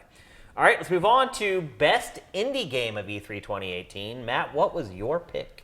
My pick was Neo Cab, which there are actually a couple like kind of story-driven like Uber cab driver games. like ride-sharing games. But I thought I like the look of this one. You play the last or one of the last like human like basically cab or Uber drivers left in a future city. So this actually could be happening like 2 years from now. Yeah, I mean, yeah. The shift in fashion would be pretty impressive in that amount of time. But yeah, you're 20 minutes in the future, as they say, and basically it starts as sort of like a cab driving sim, but it very quickly becomes like through overhearing and meeting your passengers, it becomes sort of like a noirish like mystery thing, and in a world where, and maybe some of it is just because I'm all up on the cyberpunk because of cyberpunk right now, but like In a world where so many of those indie games like kind of all look similar, Yeah. this one really jumped out at me. This one and there was another one. There was a black and white noir one that I looked at hard missed too, that which was somehow. Night City or Night something like that. And I can't. It was on Sifted, but like I saw the trailer, but there was no really any other information about it. That looked cool, but this one it's very visually appealing to me, and I'm intrigued by sort of the premise. And at this point, like indie games, like I feel like you are hitting a point where indie games they can feel samey. Yes, absolutely. And so Like, how many more roguelites do we need Right. at this point? It's like how many? It's like I've seen a lot of voxels Yes. in my time. Voxels boys. and roguelites. That's Yeah. pretty much the indie scene right now. So if you can give me something that makes me go, oh, I don't know how that's going to turn out. Yeah. Like you get my attention, and I think Neocab kind of held my imagination the best of anything they showed this year. Okay, my pick is Generation Zero. So notice how Microsoft snatched up the Hellblade developer after it created the AAA indie. That's exactly what Avalanche is doing with Generation Zero. It's a cooperative shooter where you play with 3 other players and you go out into the wilderness and hunt gigantic robots. I did not get to play this myself. I did watch somebody else play it at the show, so I have not had hands-on experience with it. But this game you would never guess is an indie game. It is being self-published, and I suspect that Avalanche has done this. It's the Just Cause team. And I suspect that Avalanche is kind of blowing up right now. It kind of is. And I suspect that Avalanche has done this. It's going to self-publish this game because it also wants to get purchased. Buy me. I think Yeah. it saw what happened with Ninja Theory, and it's like, you know what? Ninja Theory bit the bullet and self-published a game and probably got all its money back because it was a great game. And if we do this and our game is great and it does well, maybe we get snatched up by some publisher and we all cash in. Did no one do that already? Do what? I felt like Avalanche was going to get bought by somebody. Not that I'm aware of. That would throw my theory into a tizzy. I get confused because there's another Avalanche There are 2. in Salt Lake that got shut down, I guess. Yeah, the one in Salt Lake did like the Toys to Life stuff. Yeah, they did Disney, back in the Disney day- Infinity and Back in the day, it did like snowboarding games. Yeah. I actually interviewed at that place way, way, way back in the day and went to Salt Lake. And once I saw Salt Lake, I was like, there's no way in hell I'm moving here. No offense to anyone in Salt Lake. It's just not some place that I wanted to live. This is the Avalanche that does Just Cause. And I suspect that this is all a play by Avalanche to try to get snatched up, get paid out. And yeah, then they got bought by Nordisk Film this year. Nordis Film? Nordisk, a Danish entertainment company. Really? Well, I guess that does throw my theory all to crap. I had no idea about that. Wow, I thought that they were still an own private company. So there you go. But this is a AAA indie. That makes me wonder why it would do this. I don't know, to have a property that's theirs, I guess. Yeah, I mean, I guess Ninja Theory did it without knowing that they were going to get snatched up eventually. Oh yeah. So yeah, maybe they're just trying to build their own publishing arm or something like that. I mean, or they make open world explosive games all the time. Maybe they want to make one that they weren't taking orders on. Possible. Yeah. But the game plays really well, looks really good. It's hard to believe that it's an indie game if you look at it. It looks like something that you would buy for Oh, 60 chat bucks. says Nordisk is THQ Nordic. Oh. THQ Nordic owns Avalanche? Nordic Games bought THQ and became THQ Nordic, and I guess they just bought them this year. But how are they letting Square Enix publish games then? Probably because those contracts are already in place. Uh, You have to finish your contracts. that's interesting. That's a twist. We'll see where Avalanche goes after this. Yeah, that's interesting. I'm surprised that THQ Nordic had the cash to buy that studio. That's surprising to me. THQ Nordic has a lot of money. Like, I don't know where it came from, but they bought a ton of stuff and they're chugging along. They have no hits. Not yet. Not yet. Well, they've been around for a few years now. I mean, they've been around ever since Sifted They brought an launched. expansion to Titan Quest out Yeah. of nowhere. I mean, I'm not arguing with them. I'm happy with some of the stuff they've done. I just Yeah. don't know where they're getting the money for it. Yep. But this does. I mean, you look at that game; it doesn't look like an indie game. No, not at all. It's not like a 2D side-scrolling whatever with Neither pixels does and Hellblade. voxels and Exactly. I mean, Hellblade's a good comparison there. Yeah, so Hellblade is started changing what indie games could be, and I think this is kind of the next step towards that. So that's my favorite indie game of E3 2018. And you have an honorable mention for this category. I do. Honorable mention because really it was just a trailer. They just announced it. Nobody went into any detail on it, but it's a game called Beyond Blue by the same developers that made Never Alone, the Inuit game with the girl and the little wolf cub. Yep, which had probably got more critical acclaim than commercial acclaim. Yeah, no doubt. But this is an underwater exploration game, and I love those. It's a survival game too. Yep. And very pretty. Some really scary, dark underwater stuff, as well as some beautiful like whales and sharks and this kind of thing. It takes place in kind of the near future, and you're supposed to be exploring to try to figure out something. They're vague about it, but as a fan of Eternal Blue and Subnautica and all that kind of stuff, like this is instantly on my radar, and I felt like it's been a little ignored because it was announced a few days into E3. It wasn't really highlighted in anything, so I wanted to mention it just so people knew it existed. Yeah, you're the leader of a research team, and then things go wrong, and then you have to kind of pull everything together and help you and your team survive at the bottom of the ocean. But the point is you're going to scan whales. Yep. And that is what I'm here for. Awesome. All right, let's move on to Best Role-Playing Game, or Best RPG in its truncated form. This is another category where we both agree, and I'm guessing probably everyone out there knows already what we're going to say. Yeah. And that is Cyberpunk 2077. Yeah, it is. And here now I'll talk about quests, or at least one of the quests that they showed us, and how different they can play out and how different they can be. So you start out, you're kind of a mercenary, but you're doing all these small gigs, and you're not making any money, and you're dealing with like street thugs. You get a call from, I guess, a mob boss would be the best way to describe him. And he's talking about this big job that he needs pulled off. And he's like, I need this droid from this group that nobody wants anything to do with because they're all insane and they've all been over-augmented and they're really dangerous.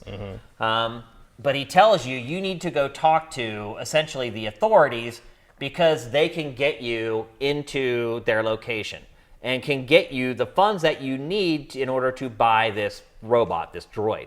So you go and you meet with the authorities, and they give you this chip card that's supposed to have 50,000 credits on it. Like the currency in the game is called eddies, which they say is short for euros, but I didn't quite understand that. But anyway, she gives you a card that has 50,000 eddies on it.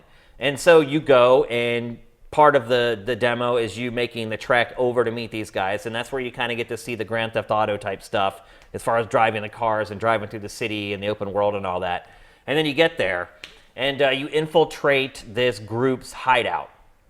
And you go through a bunch of strife I'm not going to get into. Once you finally get in there, you meet with a guy, and you tell him you're looking for a droid. They're insane. They're all like over-augmented. Everyone has these little slots behind their ear where you put what looks like a thumb drive into it. And the thumb drive gives you powers and abilities and all this kind of stuff, and everybody has it. And so you go in there, and also inhalants are a big part of the game. For whatever reason, you have these little like a lot of these elements are taken from the old pen and paper game. That's what I figured. They're simulating kind of that. I think you can kind of pick some archetypes for your character, and three of them are from the original classes from the original Cyberpunk game. Like, there's a lot of nods. There's some speculation they might add in DLC more classes later, which would fit.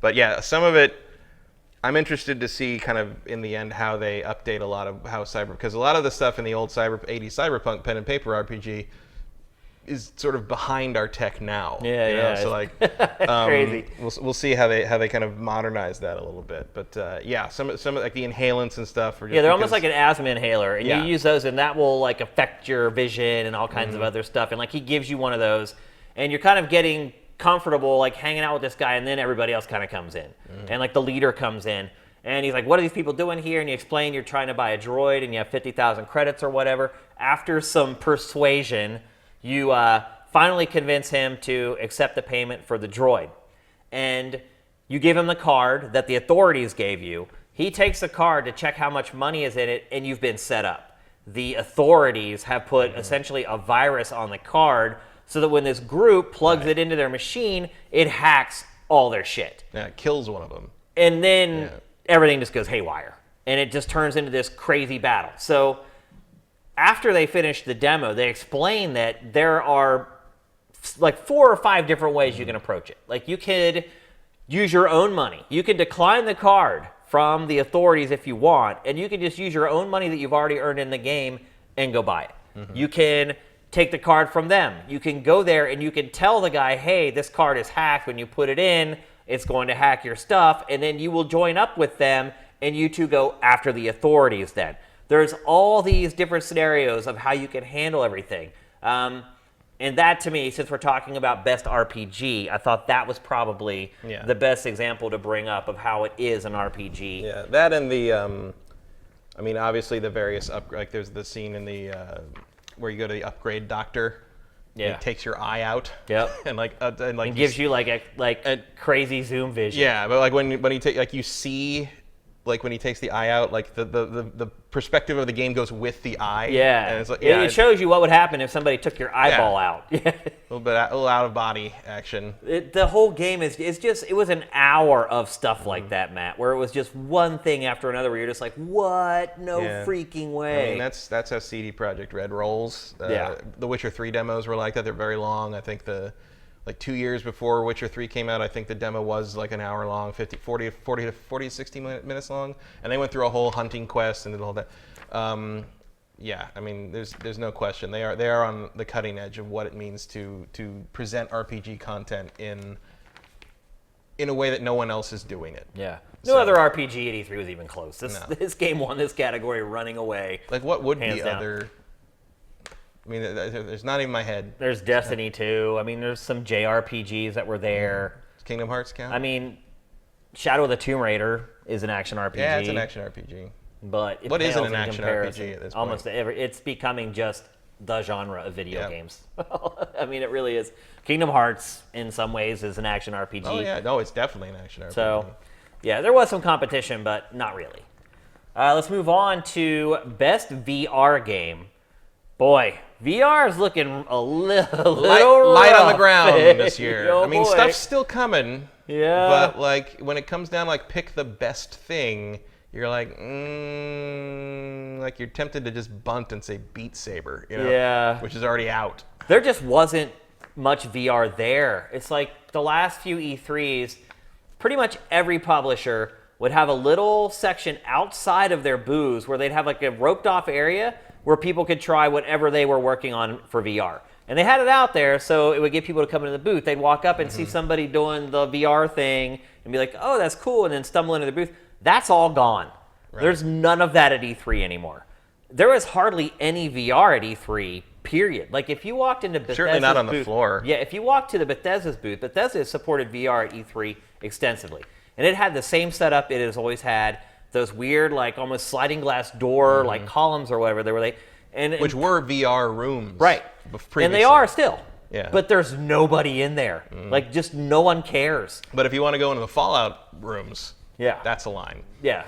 But there's nothing in there. And the Sony VR section, because kind of on the back of their booth almost, like I didn't even see it the first time I walked through the booth. Ghost town. Total ghost town. There were probably, it's the same setup that Sony has had for the last 2 years, where they have like little rooms. There's like 20 of them. Of those 20 rooms, probably 3 of them had people actually in them, like playing VR games. And there was a time when it was like a 5-hour wait. Oh yeah, to get full to with lines for each one of the rooms. And now there's the wind has definitely nobody. shifted. And I thought it was interesting. So I guess I should say my pick before I get into this because it's related. So my pick is Stormland, which is Insomniac's new game. Oculus exclusive. Oculus exclusive. They did a trailer, and now they dropped a trailer for it. But if you wanted to see more in-depth gameplay at the E3 Coliseum, Ted Price, head of Insomniac, did a thing with Jason Rubin, who's the head of content, I think, at Oculus. He's basically he's the head of getting content, getting stuff on the Oculus, basically. And they talked a lot about because Insomniac's been supporting Oculus since the beginning. And because they're bros. Yeah. And also because Insomniac, like, you know, Ted talked a lot about how they appreciate, Insomniac likes the challenge of having, you know, like back when they were developing Ratchet, they were trying to figure out how to do a 3D platformer with, you know, they had nothing to work from basically except Mario 64, right? And trying to figure out how to do that in different ways. And Ruben was at Naughty Dog at the time doing Jak and Daxter, so they were kind of on that same frontier together. Well, Mark Cerny also was kind of the linchpin between those studios. Yeah. He was the tech guy, and he would live in LA, and he would just go back and forth between the studios, basically saying, hey, we just discovered this yesterday at Insomniac of how we can do this on PlayStation 2. Then he'd go over to Naughty Dog and say, hey, we just discovered how to this new coding thing that we're doing over there. And it made all boats rise, essentially. And so they talked about kind of the challenge of going from developing, you know, kind of being the masters of, they didn't say it like that, but basically it's like, we're the masters of console development of what we do. And now we have to kind of learn everything over again doing VR, and that's exciting. I get that. And Ruben talked about, I thought this was interesting, that Ruben talked about how Stormland is interesting because it was pitched to him by Insomniac when they first came to them with Oculus.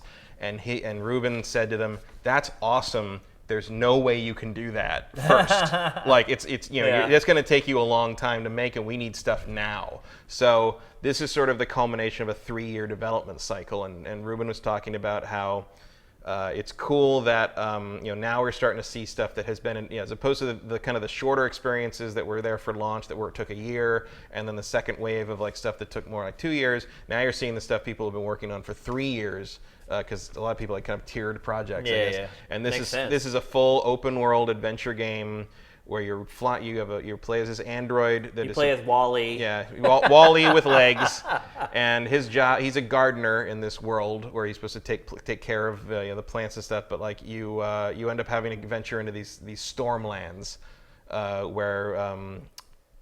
Robots and storms don't go so well together. No, but apparently he has to do it, and there's a lot of climbing, and there's a lot of gliding. You can glide like slipstream through clouds and stuff. So you fly around and climb up stuff with the motion controllers, and there's some shooting. It's basically it's an open world kind of exploration adventure shooter game, and it's the best looking VR game I've ever seen. Absolutely, and not even close.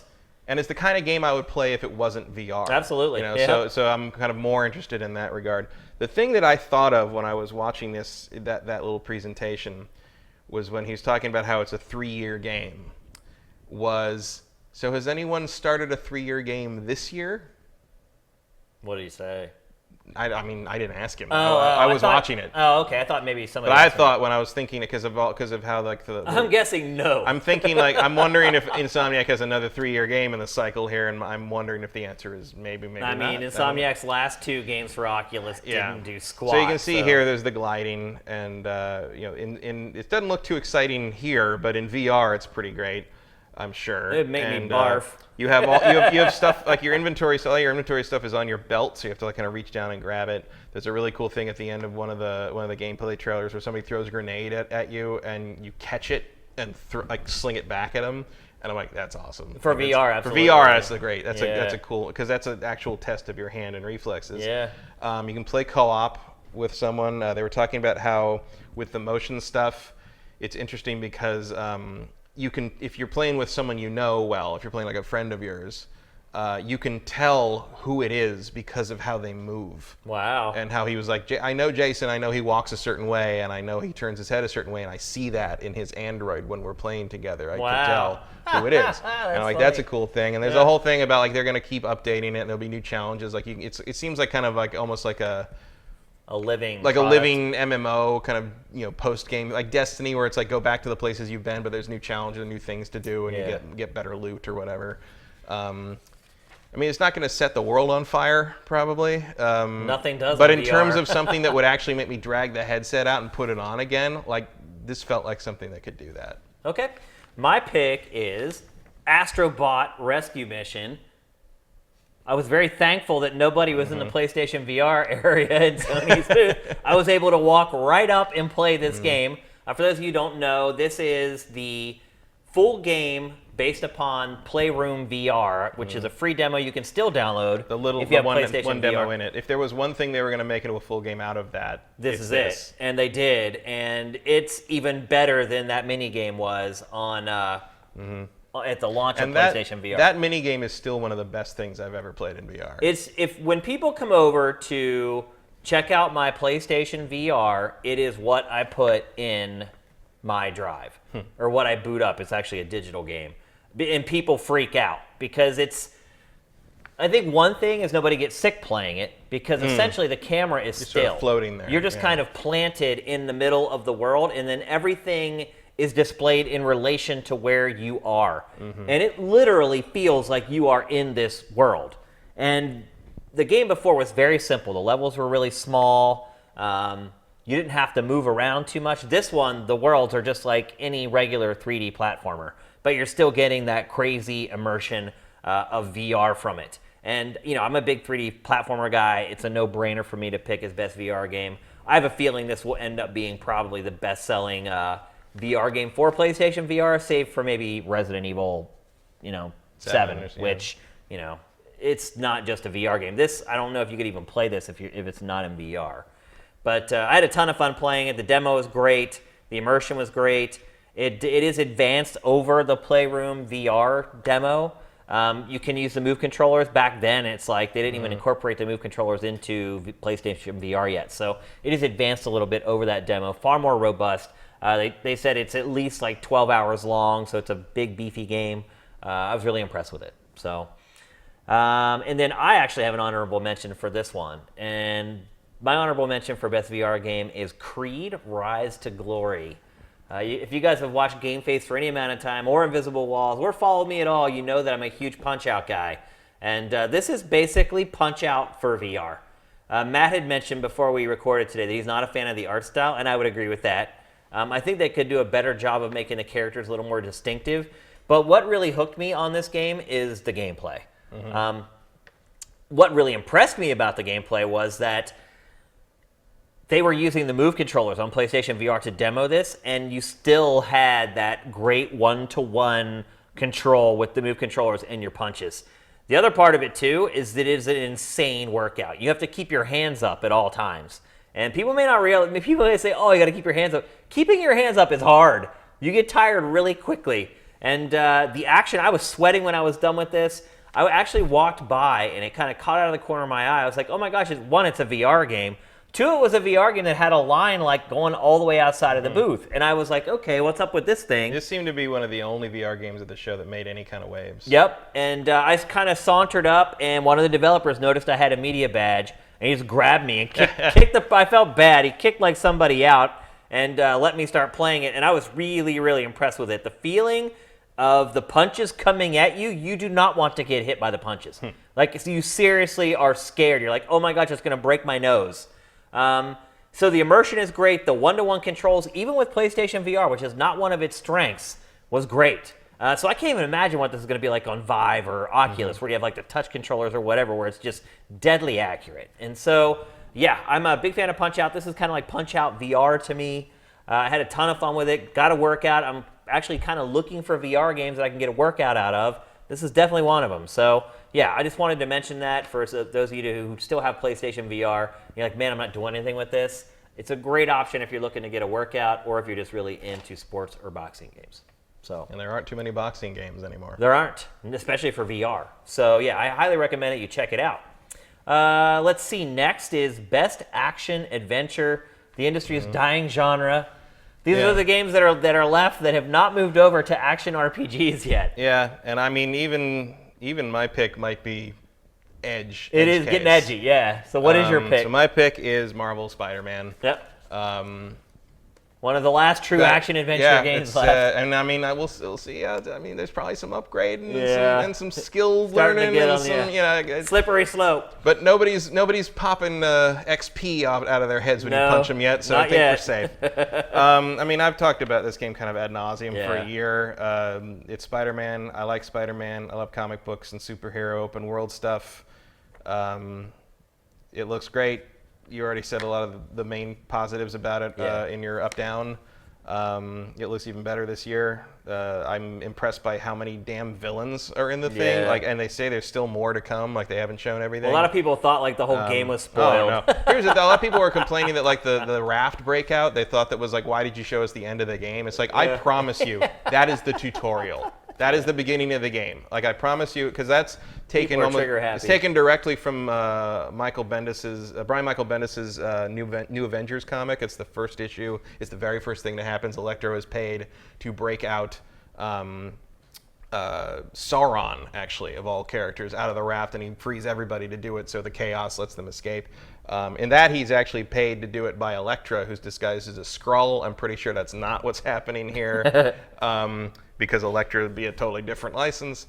I feel like you probably go through a little tutorial, and then this happens, and you get up to the part where he's like, "Wait, you?" And then it cuts like 2 weeks earlier. Yeah. And you like have to play through the game. You know, it's Uncharted 2 style. You have to play through the game to get back to that point. Yeah. And then you find, and then or it could be a little earlier where it's like everybody breaks out, and the rest of the game is hunting down all these major villains and putting them away again. Yep. But I'm pretty sure they did not just ruin the end of the game. Which actually reminds me a lot of Arkham Asylum. Yeah, you're not wrong. Or man, now I can't remember. I mean, but that was the plot of the original New Avengers story. Is like the breakout was the setup, and figuring out what happened, who did it, and how to get everybody back in jail was sort of the experience, the plot of the main story. Yeah. So I think that's what's happening here.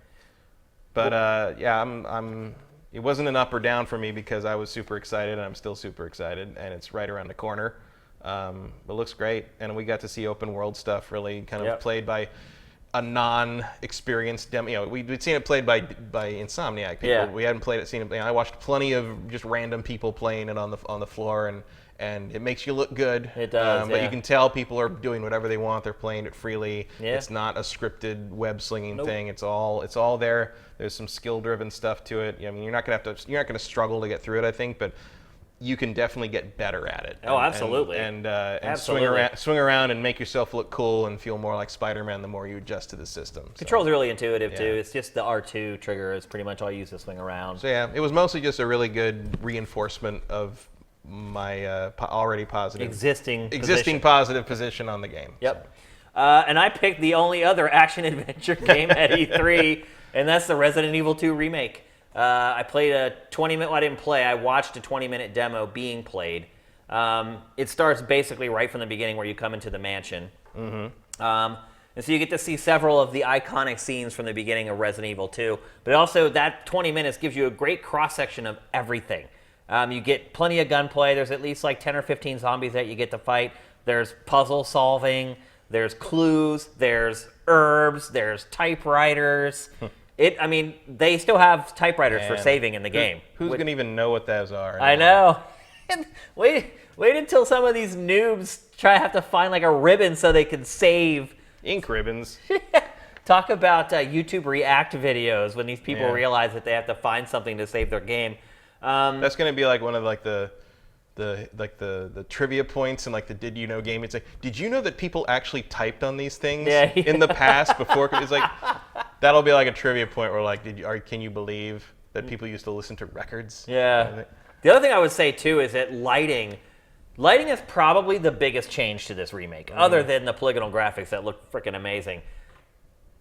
Things go black. They go black. I mean, literally, you can't see anything. Like your screen is just completely blank, and you just start stumbling around at times just trying to find one little sliver of light that you can walk towards, and the game works off of it. Well, right. Eventually you do get a flashlight though. Mm-hmm. But at first it's literally like you're blind and you're trying to find one little patch of light to walk towards, but the game sets you up. So it's like you walk towards that little spot of light and next thing you know, a zombie attacks or whatever and you have to deal with that. So if any of you have never played Resident Evil 2, I envy you. I really wish that I could play this all over again for the first time, but it looks like the changes are so drastic. I feel this would be pretty close to it. Yeah. I mean, also, I haven't played that game in probably 18 years. I know, it's crazy to think about.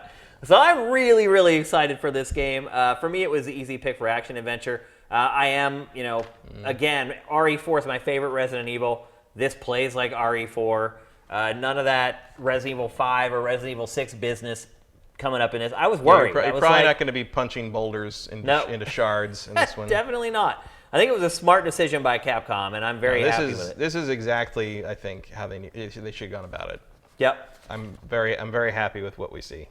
Yep. So there you go. There's our picks for best action adventure. We may not even have this category next year, if there is a next year. Next up is best strategy game. Mm-hmm. This one was a little light on the ground. Yes. In some ways. There were 3 games essentially to choose from. And so the one I picked was mainly because I went back to kind of look at everything again to make sure to kind of say, well, what is it? And I hovered around the Gears thing, but there's just not enough. I don't know enough about that yet. Yeah. So I went with Fire Emblem Three Houses. And the main reason for this is because in the trailer... It's a Fire Emblem game? It's because of Fire Emblem game. It helps as a Fire Emblem game, but there's 2 main things. First, when you watch the trailer, you can see that like the options are very different. Yeah. So I'm interested. There's the 2 things that stood out. There's like magic and attack are different options, and usually it's just like you just attack with whatever weapon, and that's the kind of attack you get. Yeah. So that's a change. And the other thing is there's a formation button, and what that is for is that if you see in the trailer that when it goes to time to attack, there's like generic soldiers around your hero characters, whereas usually in Fire Emblem it's just the hero's solo kind of battling things out.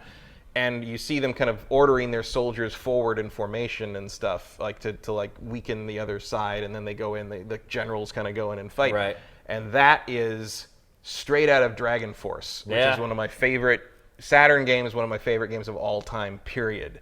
And if Fire Emblem, which is already a series I really like, and if it also shows they're bringing in kind of the castle building and sort of the on foot exploration stuff from Fates, and I think was that Fates?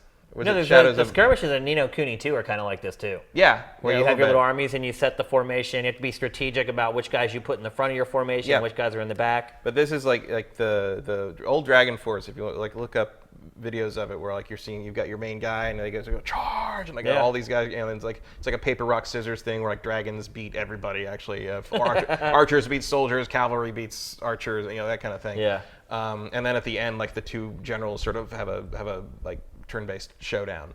And if they're going to combine that stuff with like what's already good about Fire Emblem, I am in right now. So That's like early next year, is early, that right? yes, it's spring 2019, I think. Yeah. I'm So- surprised that it's not coming out. I think a lot of people expected it this year. It would have been a nice addition to kind of round out the 2018 schedule, but like... I think Nintendo needs more than rounding out. Yeah, I mean, that's not what we're talking about right now. But no, I as a Fire Emblem fan already, I'm glad a full-fledged console Fire Emblem is coming, and the fact that they seem to be using elements from one of my favorite strategy games of all time, like really elevated this. Like, and I didn't really notice that until after the press conference, the direct, and I'd gone back and looked at it again. I was like, okay. So yeah, my opinion through the roof on that one. Not a very pretty game.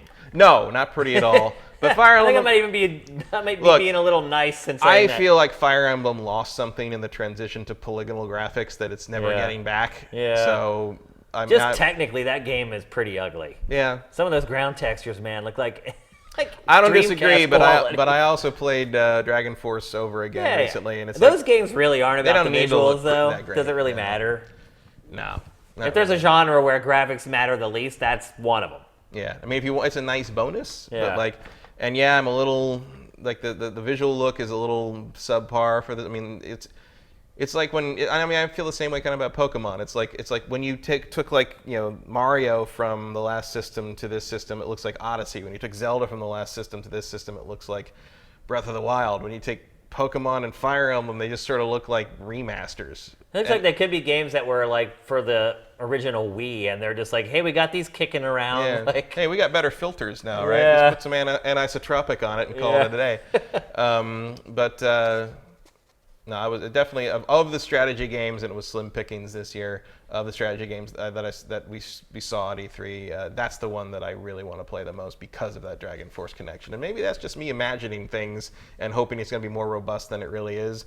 But my hope's going to spring eternal because they didn't really talk about it much. they didn't. They showed the trailer, and that's exactly why I did not pick it. It's Right. because I didn't have enough experience with actually playing it to know if the gameplay is okay. And just looking at it, it just really turned me off. Mm-hmm. And so I went with another game, and I went with Mutant Year Zero Road to Eden, If you guys remember, well, Sam can actually show it right now. It was one of our trailers of the week for 1 week. It's like an anamorphic creature XCOM. Oh, right, this thing. Yeah, I remember this. Have you seen it played yet? Did you get to play it at the show? I didn't even see it. I didn't see it was there. It's pretty flipping awesome, dude. Like, literally, you play as, like, these animals, but it's like XCOM. But a big part of the gameplay, it's not just like, oh, encounter, now hunker down behind something and take cover. It's a lot of the way the strategy works is based upon your movements before combat even happens, and how you deploy your barnyard of characters out into the field, because each character, each animal has different attributes that change how effective they are on the battlefield. And the game looks great. Like, the characters have like fur shading, and the levels are really moody. There's lots of mist and fog. This game compared to Fire Emblem, and again, it was slim pickings. I actually didn't get to check out Gears Tactics, or I would have maybe given that the nod. But I did play this, and I did look at the trailer footage for Fire Emblem, and Fire Emblem wasn't tripping my trigger at all, even though I am a fan of that franchise.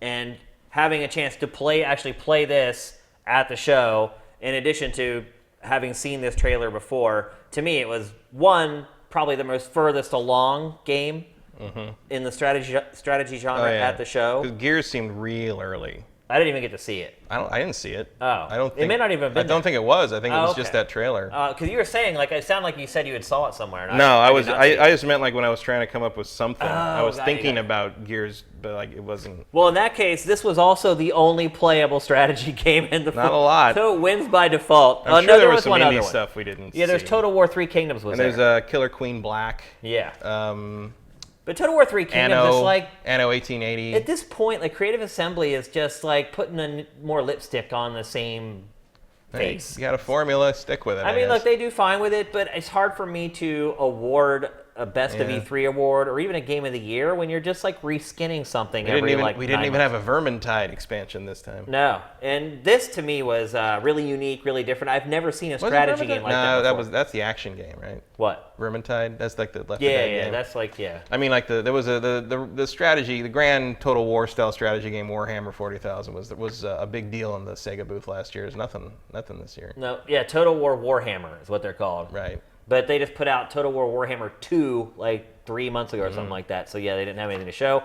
But Total War 3 Kingdoms was there. Yeah. And I did like stop by and watch That's a the romance stage of the show Three of it, and I was Kingdoms, just like, yeah, this is like the same game you guys have been making. This is something different, and that's why I chose it. And it also plays well and was very interesting. So let's move on to Best Fighting Game. I can guarantee there's one game that isn't going to win this category. Yeah. But this was also a genre that Might come in third. Yeah, though. exactly. This is another genre that was really underrepresented this year at E3. There were not a lot of fighting games, and most of them were coming from Bandai Namco. And most of the fighting games that were really on display were old games. Yep. Street Fighter V was there. They did a tournament as Arcade they always do. Edition was there, yeah.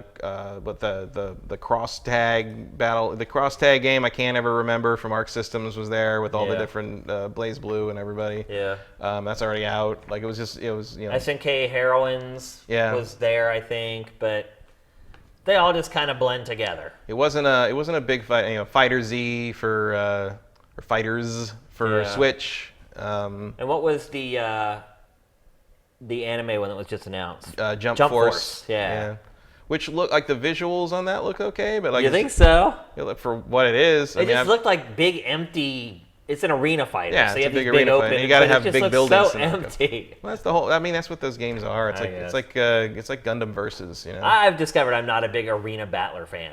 They're not my forte. I mean, I think Smash kind of falls into that category as well. Yeah, but you're not in a big open zone. Yeah. It's not a Power Stone style. At least you're kind of actually limited with Smash Brothers, which, by the way, is the winner from both of us. Yeah, If I mean, you I don't haven't know figured it out what yet. else do you pick? What else would you pick? Like, even in a strong year for fighting games, it would probably win. I mean, Ultimate Smash, where do you go from there? How do you ever release another game again? Because it's not going to be the ultimate version of the game.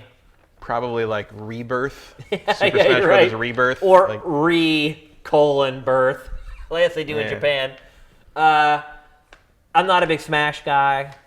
But if you're a Smash fan, it looks pretty awesome. I like Smash. I mean, I'd prefer if they did more of a campaign-y thing because I thought that was fun. They haven't really added anything to it. No, I mean, other than just, hey, here's all the characters and stages we've ever had. I mean, you could have probably just called this like Super Smash Brothers. Oh my God, we made it. Or kind of Super Smash Brothers DX, like they've done with all the other. Because it feels like they took every asset they had from the previous games and just remastered it into this because they desperately needed something out this year. Nintendo, for the record, is saying that this game was absolutely built from the ground up for a Switch, and this isn't just a port of the Wii U game. I don't believe it, but I just wanted to get it on the show that is what Nintendo is saying, that it is a brand new game, that it started building from scratch. Again, I don't believe it, but that's the official line. Yeah, I mean, you can just import your assets or whatever in there. I don't know what they're doing there, but like bringing back everybody, they've added, 3 characters?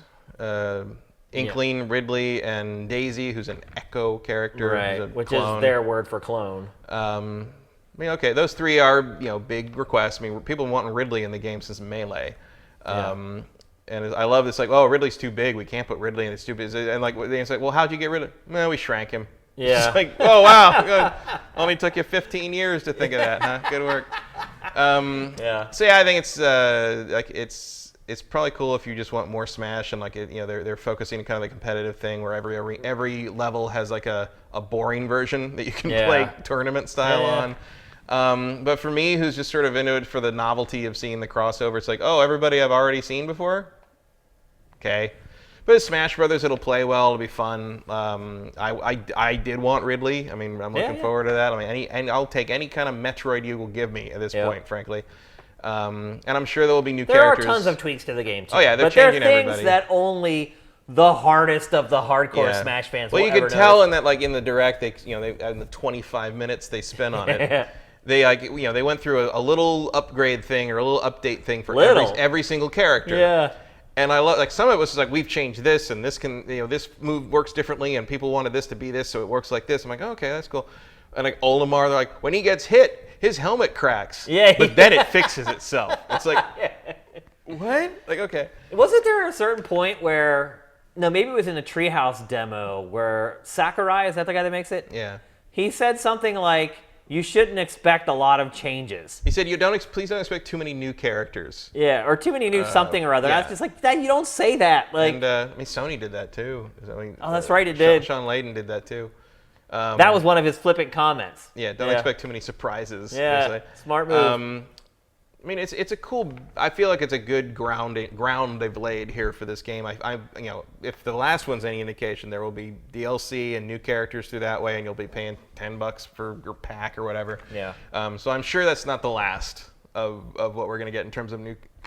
But are we going to get like a single-player mode? Probably not. Doesn't seem like it. I mean, to me, if you're building a game from the ground up for a new platform, shouldn't you probably add something like that to the game? Maybe. I mean, but like if it's a kind of a party game style thing, if Nintendo really is willing to sort of. But that's honestly why I don't play Smash anymore. But if Nintendo's willing to support the competitive community, that's where their audience for this title is. I don't have anyone to play with at home. My wife is not going to play Smash Brothers with me, no matter how much I beg. And when I go online, I just get annihilated because these people have been playing Smash for like 20 years or whatever. So I end up, like, every time I get Smash, I end up playing it for like a day, and I'm like, I'm done. There's no single player, really anything in the game anymore. And like, to me, I think that could have been something to differentiate it a little bit from the Wii U game. Well, we've seen the videos in the Direct. I mean, you're supposed to go out to the park with your Switch and find the other hip young adults and play at the park bench. Yeah. Meanwhile, some dude runs up and snatches it and runs you're just away. like, I can't see. And move this way so the sun isn't over. Yeah. It's like, I mean, it's not a super exciting entry because it's so much review, and it's like I'm worried about like how much there is for me to do as someone who doesn't want to play super competitively and doesn't have a lot of friends that want to come over and whack Pikachu over the head with a baseball bat. But it is itself, and it's good, and it's gonna do huge. Yeah, it does. People who love Smash I'm sure love it. It's just definitely the highest profile thing they've got coming out for the rest of the year. But you could see the fatigue at E3, like we mentioned earlier. There was really no line to play this game at all, whereas Zelda and Mario had people lapped around the convention center. You know what it is. You know what you're getting. That I could think also that's the best testament to the fact that this game doesn't bring a whole lot that's new to the table. right, but it's also kind of like, in light of something like Soul Calibur 6, it's like, well, at least they didn't screw it up. No, good point. At least they didn't fundamentally change something everybody thought was okay. Yeah. Yeah. Like not that Smash Brothers hasn't. You remember back in Brawl, Oh, yeah. Suddenly they added the ability to randomly trip. Yeah, that's right. That's really dumb. It was. It was really dumb. I never think that was a good idea. Random anything in a I don't know if that's competitive ever game been adequately is explained. never a good idea. No. I don't know if that's ever been adequately explained. It's just a bad decision. Yeah, I don't know where that came from. Nobody's perfect. All right, let's move on. Next, best driving game. My pick for this is Forza Horizon 4 because Can't go wrong there. I love Forza Horizon. I love the UK, and I can't wait to play Forza Horizon in the UK. Like, I don't have anything better to say than that. I mean, I love the season changes are great. Like, it feels like exactly the right kind of update for the Forza games. I've been wanting better weather and more. I mean, they've had the day-night thing, but like Forza lagged behind in those regards. In every regard. And Didn't have weather forever. Didn't have vehicle damage for forever. they had damage. The first Forza? I don't remember the first Forza very well, but they had damage before Gran Turismo. It did. Well, yeah. Gran Turismo is the worst in all those regards. But Forza Horizon, you didn't really notice the lack of day-night stuff too much in the main Forza game because they were sort of more about the circuit, more about the event to event. Yeah. But in Forza Horizon, it's just like, why is it always daytime It never in Colorado? changes. It's like, I think they've gotten better and better over the years. Playground Games does a great job. This looks amazing. Like, the visuals look amazing, and also just the use of the weather and how it changes things up. And ponds freeze, and you can drive over them now. You don't have to buy and all that DLC to stuff. race in weather now. Yeah, I'm sure they'll find some other thing to buy DLC for. Well, yeah, of course they will. I would be surprised if we didn't see another Hot Wheels style thing. Yeah, because that thing sold so well. But I can't wait for this. This looks really good. It's actually coming this year, and yeah. I totally get it, obviously. It's Forza the one Horizon 3 is still my driving game of the generation. Yeah, so. it's the one recurring expected Microsoft franchise entry series that I still look forward to every time. So what you just said there, expected, is exactly why I did not pick it. Mm-hmm. You're right. The weather will change this a lot. Before you had to pay money to race in the snow or whatever. Now it's just a part of the base game. But I decided to pick a game that I thought was actually at least trying something new and doing something different, and that is The Crew 2. The morphing vehicles that will morph from vehicles into planes, into boats, keeps you on your toes. It keeps the game feeling fresh. It allows you to kind of pick and choose what you want to play depending on maybe how good you are at each one of the vehicles. It is the only driving game at E3, although a couple have come out recently that were pretty innovative, but it was the only driving game at E3 2018 that actually felt like something different, or the developers were trying to do something outside of the norm. And look, again, Forza Horizon 3, so far my driving game of the generation, but I've enjoyed the time I've spent with The Crew 2, although underground for Ubisoft at the show. Yeah, not a lot. I mean, I guess because it's coming out in like 2 weeks. Right. Like, it's but not yeah, really... it wasn't like a part of the booth really. There was signage, No. but it wasn't really playable. They had done that last year. Yeah, I went Forza because I love Forza Horizon every time, and I thought The Crew 1 was a nice try. Yeah. And I felt like it needed a lot of work on its driving model and how everything balanced out and what it gave you to do and where and when. And adding like 3 new forms of transit is not really my idea of fixing that. No, I totally get your So I get that what you mean when you say that it's like, oh, it was actually trying something new, but just because you are unique does not mean you are useful.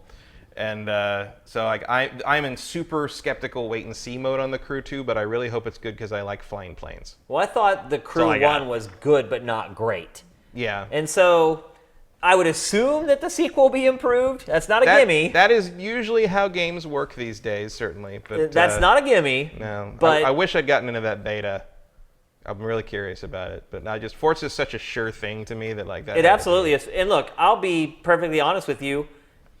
I'm guessing Forza Horizon 4 scores way higher than The Crew 2. Yeah. Like, just being honest. But I tend to try to reward games that try to innovate maybe more than most do. And this, to me, is a game that's trying to innovate and change things a little bit. And so I'm going to applaud that. Yeah, I get you. I just feel like they might have gone over this, just throw everything in, just do something. We don't know. I do like that they kept the cop chases. That was a cool addition to the last game. Yep. And if anything, you know, they're going to support that thing forever. Absolutely. So. Yeah, Ubisoft is great with support. So there you go. Best driving game of E3. It's time to move on to best adventure game. And what we mean by adventure game is stuff like point and click, walking simulators, things where there's really no action in the game. It's all about exploration and puzzle solving. People always get confused by that, so I thought I'd bring it up. And what's your pick? My pick is, again, just like Ghost of Tsushima and the graphics, it's another visual style thing. But my pick is Sable. Which, this one may have been flying under people's radars. A little bit. I feel like we saw like a little like visual demo of it. It didn't have a name before, but I feel like they put out like a little quick video of that character riding their like little hover thing at some point a while ago. But we don't know a whole lot about this thing yet. But the art style and the visual look is very much inspired by Mobius and kind of the French like space opera sci-fi stuff. The tradition. I love the art style. The tradition that stuff like heavy metal and Valerian comes out of, and I love. Reminds me stuff. a little bit of like Ion Flux. Oh yeah, ways. No, that's definitely in the same family for sure. And I love that art style, and I love the way they've translated it into 3D here. And of all the adventure stuff that kind of like made me sit up and notice, because it wasn't a ton. It wasn't a lot. It was pretty thin. This one's got my eyes on it until it was pretty it's thin out. of everything at E3. Let's be honest. Yeah, it wasn't. There was not a ton of games. I played the majority of all the games I needed to play in one day. Yeah, it was stunningly easy to see just about everything you needed to see in one morning. There wasn't a lot of playable games there. No, I mean, not at all. Like probably because, and I think that's because you're expecting the public to come in, and one of the things that I think the companies learned last year is you can't let everyone play everything, or the lines are just never going to end. Yeah. And so they gave them more experiences and things to take pictures with, and sort of chances to win things, or like they gave out pins or whatever. Yeah, I was interviewing people, and one guy refused to do the interview unless I gave him a pin. That's a lesson for next year. No, a lesson I will never do it again. I'm kidding. But it was funny. It's like, I'm like, hey, would you like to do an interview about your E3 experience? He's like, are you going to give me a pin? And I was like, no. And he's like, then no thanks. Kind of makes you wish you just had like a pin. Yeah, like literally like a stick pin, and just handed it to him. There you go. Here, have fun tacking that up on the wall. But no, Sable was the thing. That one had gone on. I hadn't even seen it until you gave me your pick for it. Then I went and watched it, and I was like, oh, I see where Matt's coming from on that one. Yeah, it's like one of those things I don't really know anything about, but like adventure games are more about the hands-on experience, and it's got my attention until it's out. I love that look. I love the visuals. I love Mobius stuff. It looks cool for sure. All right, time for my pick. My pick comes from Don't Nod. Is there any developer in the industry that has gone from obscure indie developer into just full-blown development powerhouse? Don't Nod. I mean, it reminds me of Telltale. It's insane. It has just exploded. Yeah, except they seem to vary things up a lot more than Telltale did. Yeah, absolutely. Well, they just put out Vampire, which we've talked about the last couple two episodes. games at E3. Right. This was definitely my number 2 pick. If I wasn't such a giant fanboy of French sci-fi comics, this would probably have been my pick too. Well, I mean, they also had The Walking Dead's final season there, which I'm sure is going to be great. At least I hope so. I hope it goes out on a high note. But I actually chose the game that they just debuted. It's called The Awesome Adventures of Captain Spirit. This is, they say it's set in the Life is Strange universe, but to me certainly that's set in the Life is Strange engine. Yeah. But to me, that's just, I think they just put that in there. I mean, I doubt there's going to be any ties between Life is Strange. Well, I'm and sure this. there'll be some similar, like same brands and things or something, or like whatever. But what I take from that is that clearly the Life is Strange universe has sort of a magical realist, Max has superpowers, a superpower of a kind, and so I wouldn't be surprised if something like that happened to this kid too. It's like it's a world where that kind of thing can happen. I think that's what that means. I think that's a good point, Matt. And this game is about a young boy who has a very active imagination. His mother has recently died. His father's turning into an alcoholic, drinking beer in the daytime. This is not the continuation of Calvin and Hobbes I It expected. is definitely not. And he has a really active imagination. He thinks he's a superhero. And I think part of the mystery of the game is, are all these things that are happening, are they in his mind, or are they really happening? Does he really have superpowers? is it really supernatural? And I think that was kind of part of the angle with Life is Strange as well. I think that was kind of the questions I was asking myself when I was playing it. Is like, is this all just like delusion, or is this really happening? And I think that sort of that similar flavor is a part of this as well. Don't Nod already has laid down the template for branching story paths. We all know it can do those very well. Decisions with consequences, it does that very well. I like the art style fits well for this game, I think. I like the complete shift in tone from Life is Strange. And it's apparently free? Is it free? It said it's free to download. I mean, Really? maybe that's just the first part or something. I wasn't clear on that. It could be the old drug dealer model. Yeah, where but get they the said it was first one free. They said it was Wow. a free download. That's great. So, to me, that was the most impressive adventure game at the show. I never even saw Sable until today, but... I don't think they had it, like, playable at the show or anything, but okay. they did release the trailer, I think, Tuesday. Gotcha. And it just, I don't know. It's one of those things that just caught my eye. I'm like, hey, someone made a thing in my head, So. But I like how Don't Nod is like switching it up. It's Don't Nod is not just making the same. Telltale. It's like Telltale. It's like, you're gonna make we got another... a formula. We're just gonna do it over and over and Yeah. over. But like, Don't Nod has no intention of resting on its laurels. I wouldn't be surprised if Don't Nod gets snatched up by a smart publisher here real soon. If I was a publisher and I had the money to make an acquisition, I would buy Don't Nod. You could do worse. And I would give them a new graphics engine. If I were Warner Brothers, I would probably be looking at them. It's like, hey, we're gonna buy you, and we're gonna make you make DC story-based games. Not a bad idea. I mean, that would be a tragedy in the sense that they wouldn't make stuff like Life is Strange anymore. Right. Yeah. But they are, Life is Strange already got handed off to somebody else. Yeah, it did. So And it wasn't as good. I hope they come back and do Life is Strange 2 before they get bought and absorbed into some kind of corporate behemoth. Yeah. But this is see. good too. They are ripe for the picking. They are hot. They're on fire. I don't know how they're turning out so many games. It's insane. I don't know how big that company is, but clearly they've been able to expand in the wake of Life is Strange's success. Yep. So, good. All right. I think it's nice to see a smaller company kind of make it big make it successful, not necessarily big. Yeah. But well, they might be big. Yeah, but they've kind of cut out a niche of success for themselves in a very difficult industry with games that are not super flashy and not super They're not promoted. what you would consider like They're just mainstream good. games. Yeah. They're just good. Great storytellers. So I always like it when that happens. Yep. Next up, Best Trailer. We're coming down the home stretch here. Just 3 categories left, folks. Best Trailer. There were a lot of great trailers at E3 this year, I thought. It was a very trailer E3. Yeah, I mean, that's really all we got for a lot of stuff. I would have maybe even tossed Battlefield into this pile, but it doesn't count because we got that trailer before the show even started. So that wasn't a part of the selection process. Battlefield was oddly absent this at E3. I mean, I know it's probably because it EA was was at over their at other their thing, but it's just even at like the press conferences, just But like see, that's nothing. the mistake when you leave E3. It's like, think about how many people never went to EA. I mean, there were 70,000 people at E3, and how many of those do you think actually made that sojourn over to EA? It almost didn't enter my head. I know, because it's so far away. You just shut it out of your mind. So they have Battlefield, which people on the show floor should be able to experience Battlefield. Nope. It's just like it wasn't even a part of the show. And I was going to say, well, at least they could put it in Microsoft's. But No. Nope. Can't do that either. So yeah, Battlefield just became like this lost game at E3, and that's all EA's fault. So anyway, what's your pick for the best trailer of E3 2018, Matt? My pick is the CG trailer for Beyond Good and Evil 2. That's 2 years running. Yep. Last year, both of us gave it to Beyond Good and Evil. Yeah, this one again, and you're again in the same boat as my last pick, where it comes out of this French space opera tradition. And you can see it here. It's just that kind of imaginative sort of like, oh, it's in the rings of this, but it's also a ship. You want to know what it is, though, about these trailers, Matt? What? They tell a story. Yeah, that's true. That's really what it is. They feel like the trailer for like a film or something like that. They get you invested in the world. They get you invested in the characters.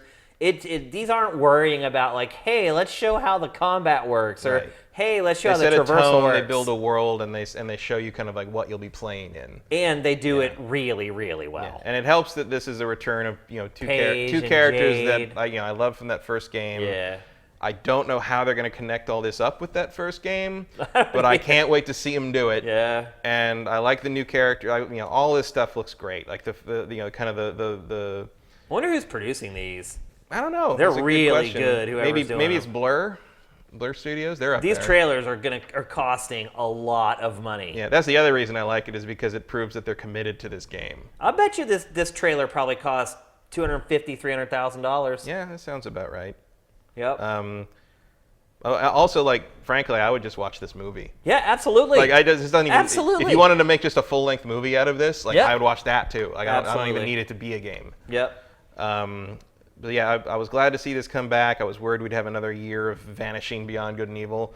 But I love the expansion to the world we've seen here. I like the tease of Jade. I like the crazy space stuff, and like when the fighter pilot, when she's trying to catch up to the ship and she ejects out and like she has that like kind of magic space suit that's sort of going around. That's that space opera thing where it's like nothing needs to, you don't need to explain stuff. It just needs to work, just happens, because everything's just commonplace in terms of things that would be impossible for us in terms of space travel. Right. Like the space travel is just sort of there incidentally to tell this crazy story, and that's definitely what they seem to be doing here, and I love it. And look, I'll be perfectly honest with you.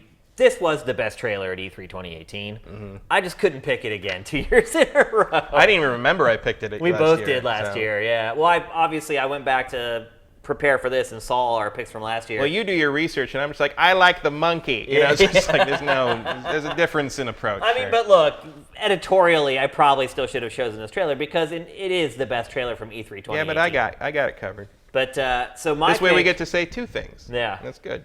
I went with Resident Evil 2 remake. I mean, that's a super legit pick too. And the reason I went with it is because it does something that Capcom does very often. It starts its trailers and you have no idea what they're for. Mm-hmm. Capcom that's true. is a master of that. They did that with Devil May Cry 5. Absolutely. Too. You start watching a trailer, you're like, what is this? What could this be? And then there's that reveal moment. And then it just delivers. Like this trailer, very well cut. It has the perfect mix of everything to let you know, hey, this is how we're handling this remake. Yeah. Like, there's still puzzles in there. There's still insane gore in there. There's over-the-shoulder shooting a la Resident Evil 4. Holy crap, look at these graphics. Holy crap, look at that gore. It's just everything that you would want in a Resident Evil trailer with mystery and then a reveal and then the payoff. And that, to me, is a good template to use for a trailer for anything. Yep. Doesn't matter whether it's a video game, a movie, some project that you're whatever. That's a good strategy to use to debut. It also is a nice reminder that some of the most talented trailer editors and producers in entertainment today are working in video games. No, you're right. Like, absolutely. 'cause a lot of them work in both, though, too. Yeah, a lot of those trailer houses do both, but like, there's, and some you got to work with what you got to work with, but like, man, I see a lot flatter and less non-interesting movie trailers than I do high-profile game trailers. See, there's also the callback there too, where the mouse gets killed. Yep. Like, there's just so much good stuff in this trailer. And I think people are going to refer to this trailer for a long, long time to come. And all I can say is that whoever has to make the next Resident Evil trailer, good luck. It'll be boring. It won't. It'll just be like gameplay clips snapped together. I mean, for whatever the next game is, the next debut, Resident Evil 8, right. or the remake of 3, depending on how well this does. Yeah, which could be likely because I think this game's going to do real well. Yeah. Yeah.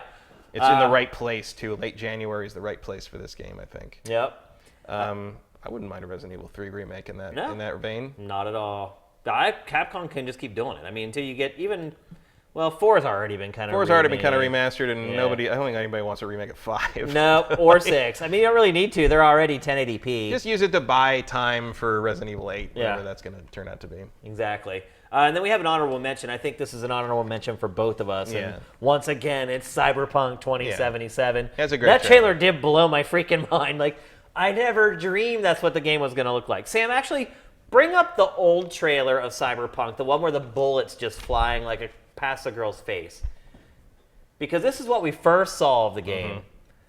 And what we see here... This is very expected Cyberpunk look. This is nothing like what the game ends up looking like, though. Yeah, well, this is... How old is this? Like 4 6, years, 7 5 years old. Yeah. I feel like this was like...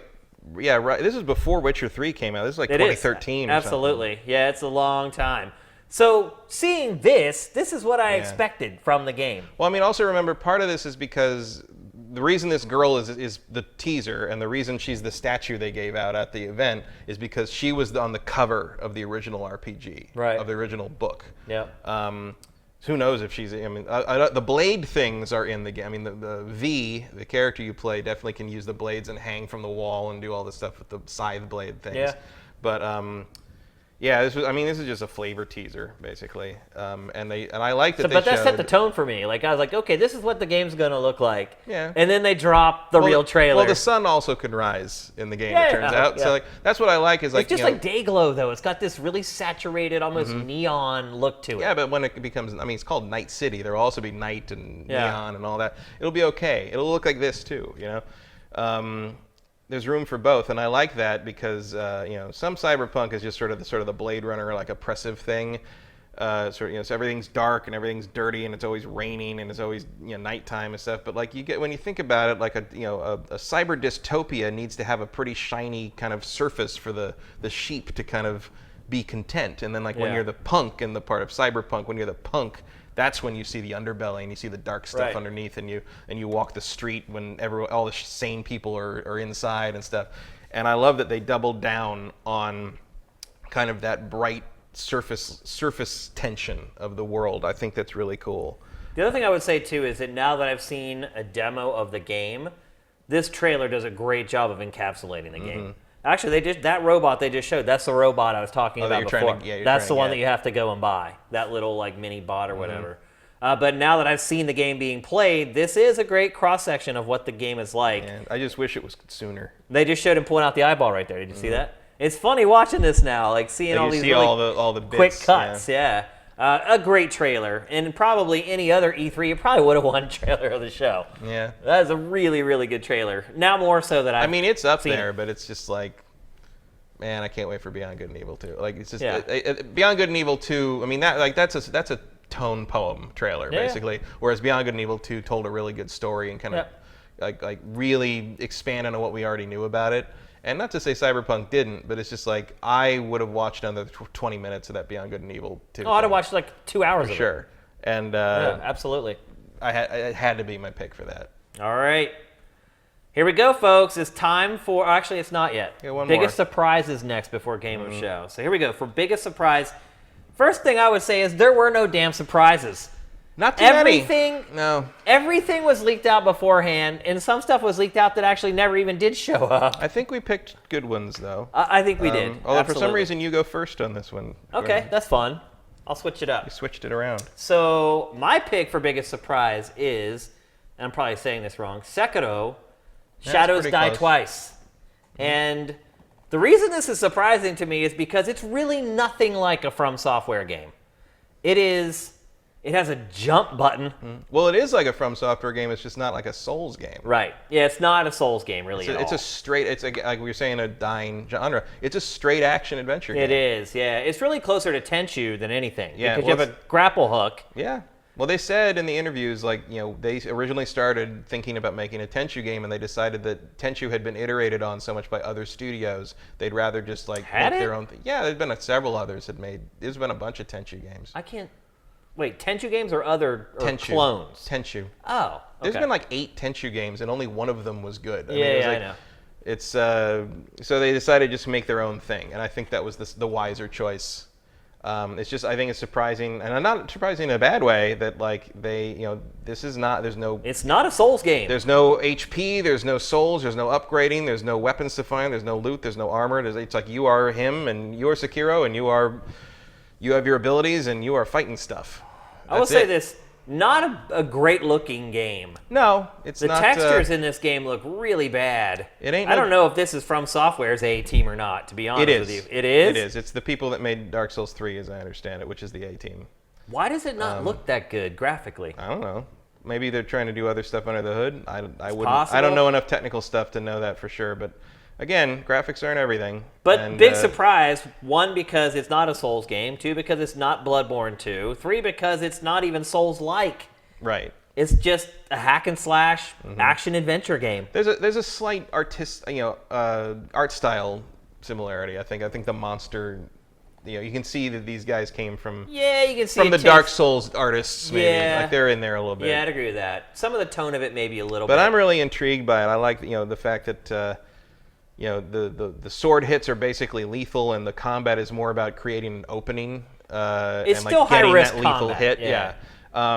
But it's different than what we've seen in the Souls game. Absolutely. It's, in terms of how the combat comes together, I'm interested to see how they make that all work, because games where the sword is super lethal and it's all about kind of the defense means you're usually cheating a bit in terms of making things not exploitable or too easy. I mean, you saw that with like if any game where the lightsaber is super lethal, like you have a problem with that. But Bushido Blade. Bushido Blade a little bit. I mean, yeah, but what they're going for, the idea behind their combat system and what they're trying to make here is really interesting to me, and I'm definitely on board for it. I'm interested to see what you think of it, because it seems like it's more up your alley in terms of like just having a straight stand-up street fight. Here's the thing. I wish they had kept the aesthetics of their old games with the gameplay from this game. Because now I'm like, hey, here's a From Software game that I'm pretty excited to play, but now they got rid of the awesome Dark Souls-like aesthetic. Like, I've always loved the style of Dark Souls, the art and the setup and the lore about it.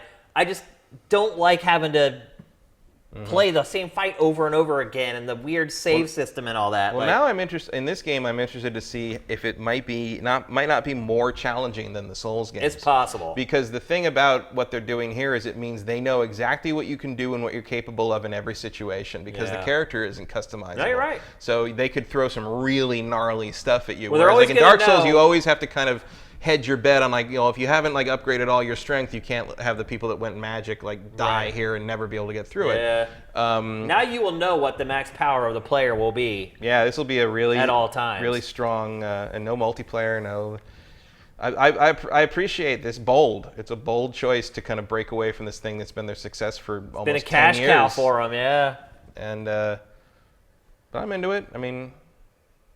And it's funny that like there's so many like samurai thing, we got also what is up with that? But like you would never confuse the two in terms of what they're going for, or certainly what they look like, but also like what they're after in terms of the game. But for example, compare the visuals in this game to Ghost of Tsushima. Yeah, but I don't know. The Dark Souls games are cool art style games, but they were never the cutting edge of graphics tech. I don't know. I thought Dark Souls 3 looked pretty darn good, man. It's all right. I mean, but it's like it looked better than this. It did look better than this. Why is that? I don't know. Isn't that weird? I don't know. I didn't make it. Well, obviously not, but I'm trying to figure out why that would be. I don't know. You're definitely seeing much larger areas there than there were in Dark Souls 3. Yeah, that may be part of it. I mean, texturing is a big thing. Texturing looks about on par to me. To me, it's the lighting. I think the lighting is less stark, and it feels flatter. Like the lighting in all of this feels a little flatter. Some of the close-ups on those characters, those textures look terrible, man. Like, yeah, but terrible. Go boot up Dark Souls 3 and get a real close look at your character's face. It's not gold. I'm not even talking about their face. It's like their clothes and their skin. It looks like I don't know. But anyway, I'm still excited for it, and it was Let's a big just blame surprise. Activision. From Software definitely threw everybody a curveball, and there weren't many curveballs at E3 2018. Which one did you pick, Matt? My big pick for biggest surprise was Star Fox in Starlink. Yeah. Which, I mean, partly because when we were watching the Starlink trailer in the Ubi conference, I think I said, this is the Star Fox game that Nintendo will never make for me. And then Star Fox's logo popped up, and I was like, what? Like, what a perfect fit. And like, I don't know how they pulled that one off to convince Nintendo, like, hey, you should get in on this.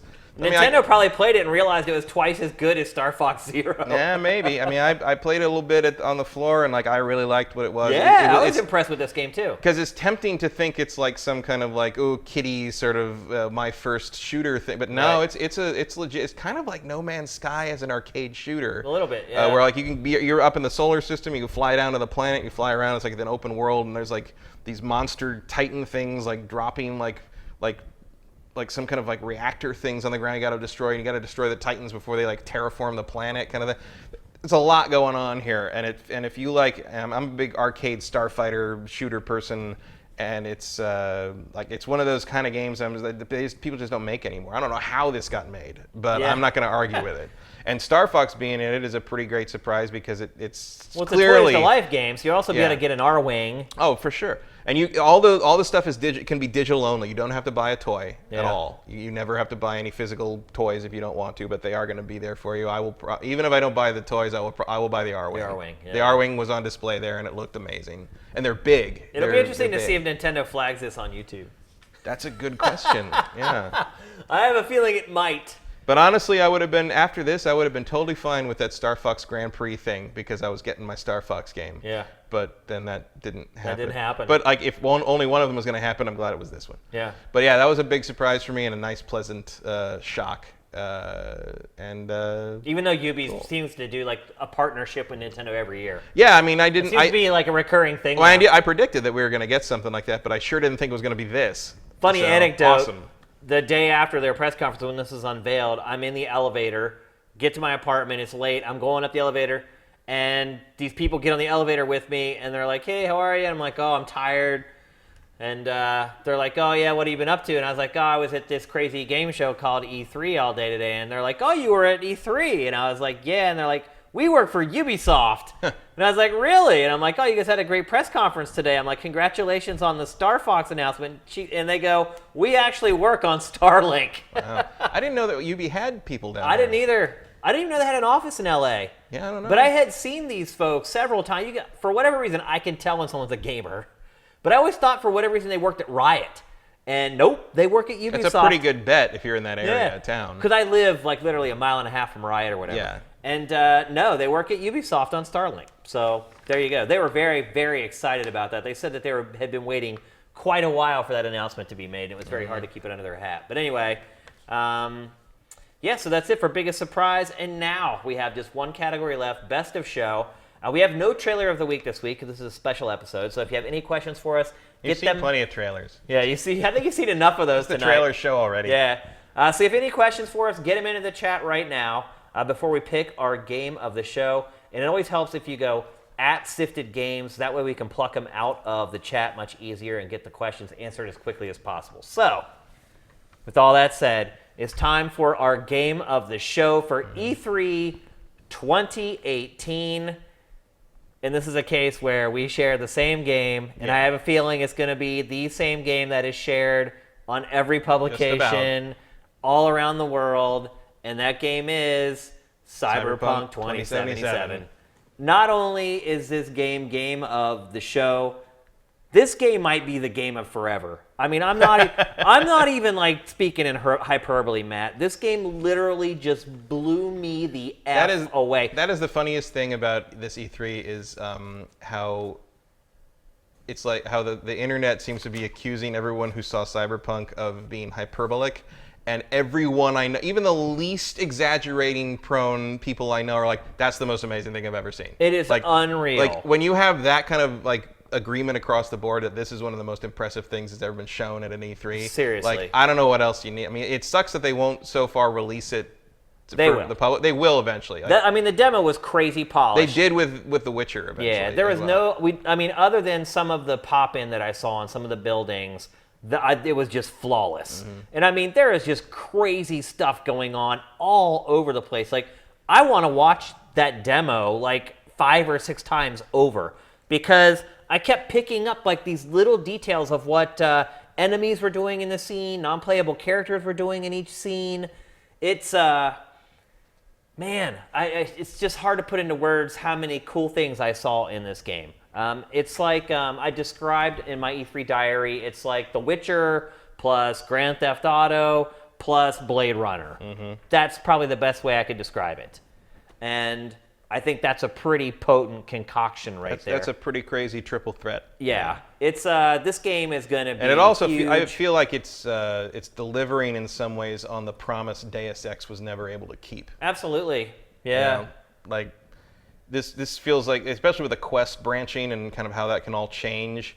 It just seems like this is what Deus Ex wanted you to think it could do, but never really did. Yeah. And here we have sort of a realization of that. I think one of the things, too, that really struck me after I walked out of that demo was how connected I felt to the characters and the world after just 50 minutes of playing the game.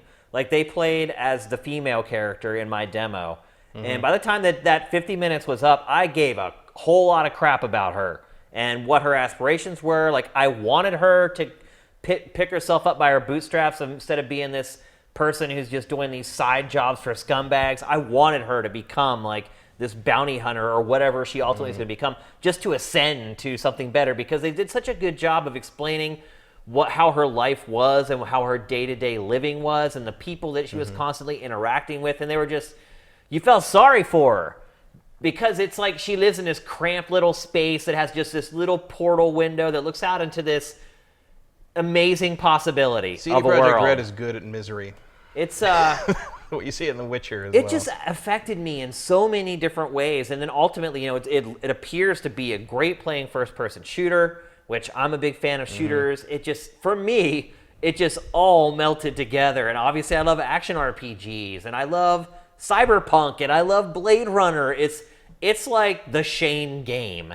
And maybe I'm a little surprised to see so many other people loving it as much as I do, because it really is like my wheelhouse, ultimately. It's interesting to me because I'm a big CD Projekt Red fan. I've loved all the Witcher games they've done. I think they're a very pro-consumer company, and I was excited about Cyberpunk because I dabbled in that game in my pen and paper RPG youth a little bit. I was, but it's hard. It was always hard to get people to play that because everyone wanted to play the sword and sorcery stuff. They wanted the D&D kind of thing. And I was kind of wondering if this would be kind of, start to become more shown and more seen, and there would be people who just turned off by the Cyberpunk thing. Because Cyberpunk, as again, there hasn't really been a hit Cyberpunk movie maybe ever. Well, the last Blade Runner didn't do as well as they thought. The first Blade Runner didn't do well either. Yeah. I mean, I thought the last Blade Runner was amazing. Oh, that was great. Yeah. But like Ghost in the Shell live action movie didn't do well. Yeah.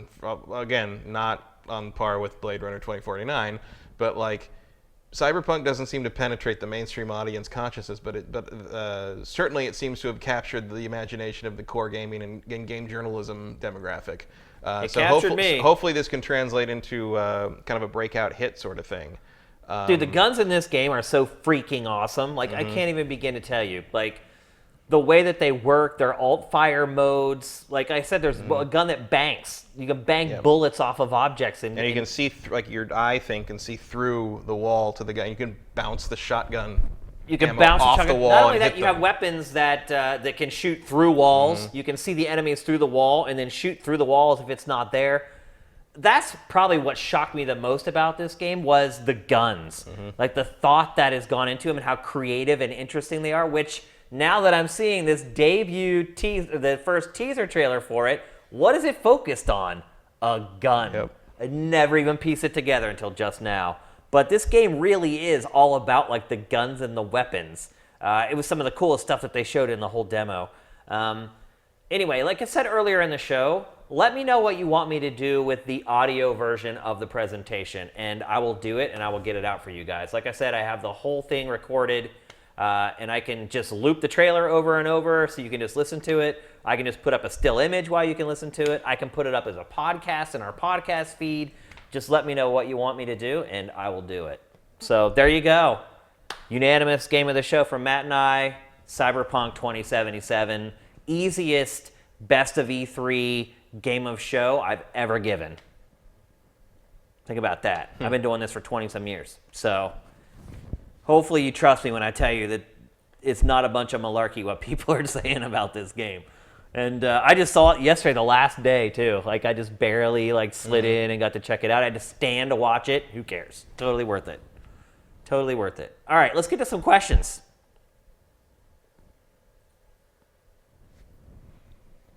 All right. Let's see what we got here from Sifted Massive. I don't see any questions. There's some. See what happens with this app is it doesn't let me go back very far. Well, because it goes to sleep. Yeah. So you've been missing the last 3 hours of chat. Yep. You gotta set it so it doesn't go to sleep. But I got some stuff. I mean, the app doesn't help me. I have 2 questions in mind right now. W. Matthew, with a bunch of games getting 60 FPS modes on enhanced hardware Pro and X, such as Forza Horizon 4 on the X, do you think 60 FPS mode as a choice will carry over to the PS5 and Xbox 2 or whatever? Whatever it is. Wait, is he saying will it be an option or mandatory? Option, I think. Because the Forza Horizon 4 basically it's the resolution versus frame rate thing. You have a mode where you can switch it to 60. I would prefer to leave it an option because I'm okay playing some games at 30 frames per second. And if I can play a game at 30 frames per second and get better fidelity, I'm fine with that. I don't need to play every game at 60 frames per second. Now, some games I like at 60 frames. So to me, I think it's always better to have options. Always. No matter what you're talking about in life, I think it's always better to be able to choose what you would prefer. Well, in this case, I think if it's not an option, you ain't getting the 60 because the developers are generally going to default to 30 because it looks better. Yeah. So I think the option should continue because I tend to pick 60, and so I'd like to continue to have that option. And I think if there is no option, you're usually going to end up with a game being 30 over 60 because it's just, if you're going to have to compromise, you have to make it look better, and looking better is what tends to sell the game. So that's why 30 frames per second and prettier is the more common standard than 60 frames per second and slightly less pretty. Although I will usually pick 60. The only genres I really care about 60 frames per second are fighting games and shooters, first-person shooters. I think driving games should be 60, no question. Yeah. Driving games at 30 are weird. You know what? Thinking back to playing games like Beetle Adventure Racing on the nice N64. wheels. Yeah, like I can see your point because I remember in the old 3D era that if you had a racing game that did not have a great frame rate, it affected the gameplay. Anything like that. I mean, even I'm playing a little bit of Just Cause 3 on Xbox One X now, just because it was cheap and I liked it, and Just Cause 4 has me like wanting to play Just Cause. I'm like, I'll tell you, on the PS4, the regular PS4, I struggled with those wingsuit challenge missions all the time, just constant, like retry. On this, first try every time. Really? So 60 FPS makes the difference. Wow, that's crazy. Like the little minor adjustments you have to make, it's a completely different world. Wow, that's interesting to hear. So yeah, it matters when it comes to like high speed, split-second decision stuff, and so I will always default to 60 on a racing game. Interesting. If I can. Okay, now some questions are flooding in. Maybe mine is starting to catch up. Thank you, everybody, for thanking our curators. I appreciate that you're doing that. They worked really hard this week, and they deserve your praise. Loop it over nature footage. He's talking about the audio recording of the Cyberpunk presentation. Derek D111. Shane, do you know if that Cyberpunk trailer we've seen for years, the woman cyborg getting shot in the face, the one that we've shown like 20 times tonight, is in the game? Is the trailer in the game, or is the woman in the scene in the game? I don't know. I mean, she's iconic to the Cyberpunk brand from back then, so it could be that she's just there to represent, I don't know if she's in there somewhere, but it wouldn't surprise me. I did not see her in the game. She might be hidden there as an NPC or something, but if they originally intended that she was going to be the lead character in the game, she's been changed. I don't think she is. Because the lead character has she's a specific person. Okay. She's a specific character. Got you. Like the lead female character in this has like kind of a mohawk, but it like lays onto the side. Well, it's all customization. Oh, it is? Yeah, you can customize everything about the Oh, character. okay. Well, anyway, hair, the default, tattoos, scars, everything. Got you. The default character in this one, they didn't go into character customization. They showed the male, default male, the default female, and they chose a female. And she had like half her head shaved with like some stripes on the side or whatever. So I don't know. I haven't seen it. So punk. I mean, it wouldn't surprise me if like something similar to that happened, but I feel like, that was just like an announcement trailer. It's like how in The Witcher 3, that original trailer where he fights the guys at the hanging tree and saves that woman. That's not in the game, but it is at like one of the beginning things, I think, and like they reference that trailer in the game. Like Lambert makes fun of him for like he's like, I heard what happened, and he's like I thought you kill monsters. I am killing monsters, and he's like, I don't know, it just came out that way. Hey, why don't you pull down what you got from E3 actually? Yeah. The glare may be too bad for people to really see it, but they're giving out a Cyberpunk figurine at E3. And it's her. It's the girl from the original teaser trailer. There you go. Right there. Yeah, there you go. Yeah. I did not get one, unfortunately, but Matt did. Oh yeah, you can just put it right there. There you go. So yeah, the glare's still there, but you can kind of see. Pretty sweet. Yep. Wolfox 10JC, how was Black Ops 4? A whole lot like Black Ops 3, in all honesty. I really couldn't feel... Who could have known? Yeah, I honestly couldn't feel much of a difference at all. It was just multiplayer matches just set up to just loop over and over on the same map and the same mission. If you like Black Ops 3, you're going to like Black Ops 4. The zombies weren't there to play, so I can't really give you any impressions of that. At least they weren't in Sony's booth where I played it. Gunplay feels great. It's a Treyarch shooter. The traversal is just pretty much sliding, which is kind of a shame. I kind of like the wall running from Black Ops 3, but at least they kept the sliding in there. So, yeah, there's really not much to report on. I mean, that's kind of the messed up part about Black Ops 4 is like when there's no campaign, it's like, what do you talk about? Yeah. It's going to hurt the free marketing and promotion of the game that it would normally get on podcasts and things like that. So, But people are still talking about more than Anthem. yeah, no, you're right. It's true. At least they asked me a question about Black Ops. They didn't ask about Anthem. Justin Horman, do you think E3 is much different in 5 years? Is it still a huge show with tons of attendees, or does it get even bigger, or will it turn into more digital presentation videos and having a smaller footprint? I mean, I said it, you maybe came in late, but I said it the early part of the show was that, we're back to the attendance level that the show was at in 2005. And 2005 is what prompted the big change to E3. Everyone in the industry was complaining it's getting too big, it's getting too annoying. And that ended up resulting in that weird E3 that happened in Santa Monica, which made people wake up and say, oh my gosh, this is dumb. It makes our industry look bad. Let's go back to the convention center. So I'm hoping that this time cooler heads prevail and they remember what happened last time where everybody jumped the gun and was like, we need drastic changes. And they make the drastic change and everybody hates it and they just end up going back to the old way. So I would hope that people would have the foresight this time to say, well, let's not make it into this pathetic looking thing anymore. Let's just find ways to tweak it here and there to kind of fine tune it a little bit. But would I be surprised if they were dumb and did it again? No, not at all, because life is just a big cycle where things just repeat and people refuse to learn from the past, but who knows? Sony. If I could look into the future, I'd be a very rich man, I'll tell you that. Killzone 310, will we not see you at E3 next year after probably getting banned for sneaking into booths, picking fights with security, recording cyberpunk audio, and sticking people with pins? I didn't do anything illegal. Famous last words. And I was allowed to record the audio of Cyberpunk. We just weren't allowed to take video or photos of it. You're allowed to record audio if you wanted to. Although it seemed like nobody did. I think I might be the only person who did that. I haven't seen anything pop up or anything like that. No, I haven't seen anything like that. Yeah, so. People probably just assume that if it doesn't have video, nobody cares. But they were wrong. But I knew. No, that presentation is worth hearing. Exactly. Even if you don't see it. I knew it. As soon as I walked in there, I'm like, I'm recording audio of this because, maybe it takes 2 months before they put this out for everybody else. And I knew that because I had been in demos from CD Projekt Red before, I knew it was going to be information rich. And I just turned it on and let it roll. So I'll get it out to you guys ASAP. Headingham J, what are your most surprising absences from E3? Retro's game. Absolutely. Yeah, almost everything I can think of is Nintendo related. Yeah, Metroid Prime Prime 4. And Splinter Cell. Yeah, I mean, Nintendo I mean, gave all Splinter kinds Cell of... was just speculation mostly, but it really felt like they were warming up to some. And Watch Dogs 3. Yeah. But Nintendo gave all kinds of lame bullcrap excuses for why Metroid wasn't there and why Retro's game wasn't there. Basically contradicted themselves, saying, oh, we don't show games that are far out.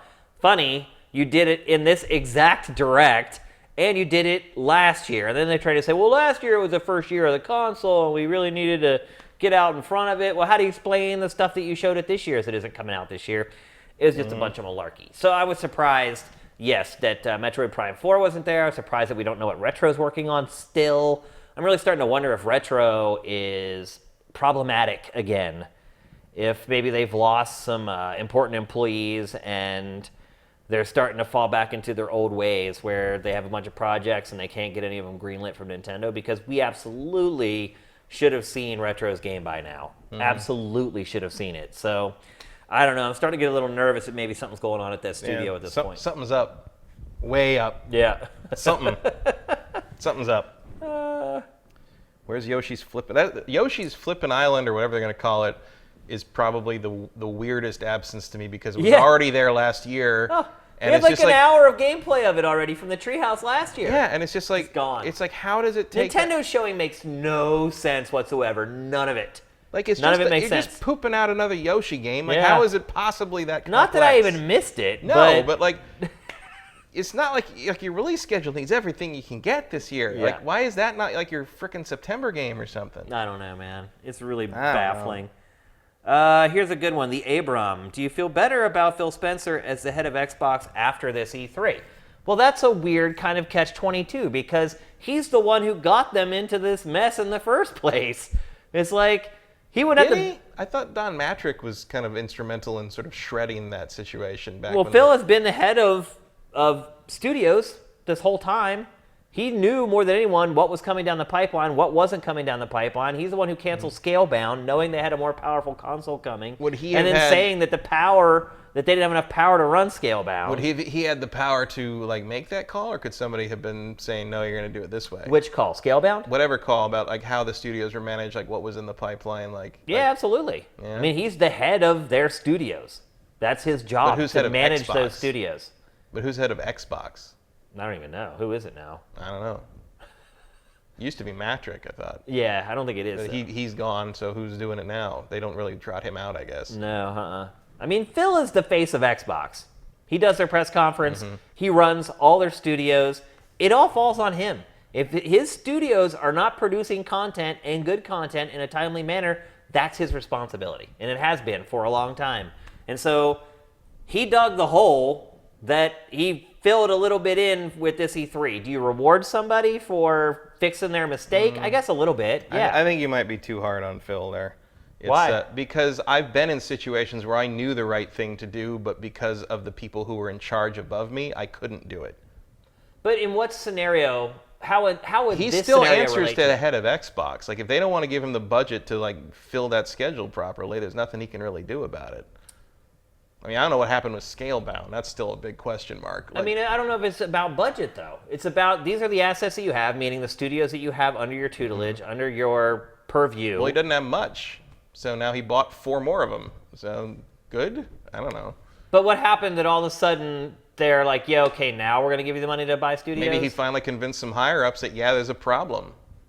I mean, that's about 3 or 4 years, actually more than 3 or 4 years late. You I know- mean, we've been on the Gears, Halo, Forza cycle Oh, now true. for how long? True, 6 years? but you know how long it takes to convince these people in the suits, of the truth sometimes. It's not that hard. It's not 6 years hard. 6 years, no, but he wasn't It's calling like those shots. It's like 1 year of poor first-party sales. He didn't set himself up with the Xbox One's first 3 years the way they did it. I mean, I'm sure it was not his call to have people that never touched a video game design the OS, or to have all the emphasis on being a pass-through box and a set-top box. He's the one who greenlights the games, though. So you look at Fable Legends. He greenlit that game, and then ultimately and then decided. he red-lit it. Right. But like, yeah, there's. That's a mistake. That's a huge Oh, it's absolutely- mistake. absolutely a mistake, That's but a mistake that costs a company probably $500 million, cost hundreds of people their jobs, left a huge gaping hole in their release schedule. I just think there's more than one man at fault here. Well, yeah, I mean, Replacing Phil Spencer wouldn't solve the but problem. Matt, that's how it works, though. When It's you're how corporate culture works. But that's Right. not necessarily how you solve a problem. I have a very dim view of corporate culture in that regard. I think most human beings do. But having been someone who's been kind of in the top rungs of that, when shit goes wrong, the people at the top get canned. That's why they get paid the big money. Because it's like, you're on the hook for stuff that you aren't actually doing. That's upper management. That's how it goes. Under his purview, Xbox first-party studios have completely floundered. Well, I think that's why Period. Matrix's gone more than he's still there. That's part of it, but he's been gone for years now. Like that, this is all on Phil. This It is takes his, years to steer that it's his ship in job, another direction. His though. responsibility. I think if He this failed. doesn't work out and all these acquisitions of these new developers do not bear fruit in a rapid sense. We won't know that for 5 years, though. Yeah, well, like I said, That's a long time to keep somebody on the job who hasn't done a good job. The ship That's tur- why executives get canned when stuff like this happens. the ship turns slowly. It better turn a lot Maybe faster nobody than else it has wants the been. job. I think other people would absolutely take Oh, that wants job. the job, but would be want the job, and Microsoft would think they could do it. Those are two different things. I don't know. They could find people. Let's answer a couple more. You should send him an email. Send who an email? Microsoft. She'd be like, hey, when you get rid of Phil. I'm not qualified to do that job. Not at all. But I still put more on Matrix's shoulders for the state of they're in right now. Spencer didn't help in a lot of ways, but... Any hype from Kadaz1? Any hype left for games that missed the show? Final Fantasy VII Remake, Life is Strange 2, Splinter Cell, Mortal Kombat. I mean, I'd play First any of all, one of those. Square did go on record this week saying that Final Fantasy VII Remake is not in the early stage of production. It's well into production, and basically said people need to stop Whatever that freaking out. means. Right, but they said people need to stop freaking out about it. That, Yeah, well, you took 10 years to release the last one, so I can Right. understand why people are freaking out. you know, when you make your bed, you got to lie in it. Show them 10 seconds. Right. Throw them a bone, Yeah. people. Like, come, it was a poor choice. I mean, if you're that deep in production, there must be something you could show somebody. I mean, that last trailer was just a mock-up, basically. Yep. But I understand why Final Fantasy fans are skittish right now about that project. To answer your question, yeah, there's still hype. Just because the Yeah. stuff wasn't shown at E3. I'd play all 4 of those things you put in front of me absolutely. right now. Sure. Yeah. It's not going to change whether I'm excited for them. I think it hurts with their visibility, and I think their cachet. I mean, it sounds like Life is Strange 2 is so far out that it doesn't matter right now. You're not rolling up pre-orders with these games right now because they weren't shown, but you're not worried about pre-orders yet for those games. And I feel like all those games next E3, like they're a year away. They should be. Yeah. I mean, Final Fantasy VII Remake was already at E3. Yeah, I mean, I just don't think hype matters for something that's not going to be out that long. Cyberpunk 2077 notwithstanding, because I think that game's a pretty far way out too. Here's one from the Surly Mexican. With the backlash from the Nintendo Direct, do you think Nintendo will push out another Direct sooner than they might have originally to satisfy the stockholders? Oh, thank you, Wampler, for subscribing, man. Appreciate it. That's a pretty good question. Probably not. My guess is no. Yeah. Like, Nintendo doesn't really do that. Nintendo don't play that. Yeah. That's not how it does business.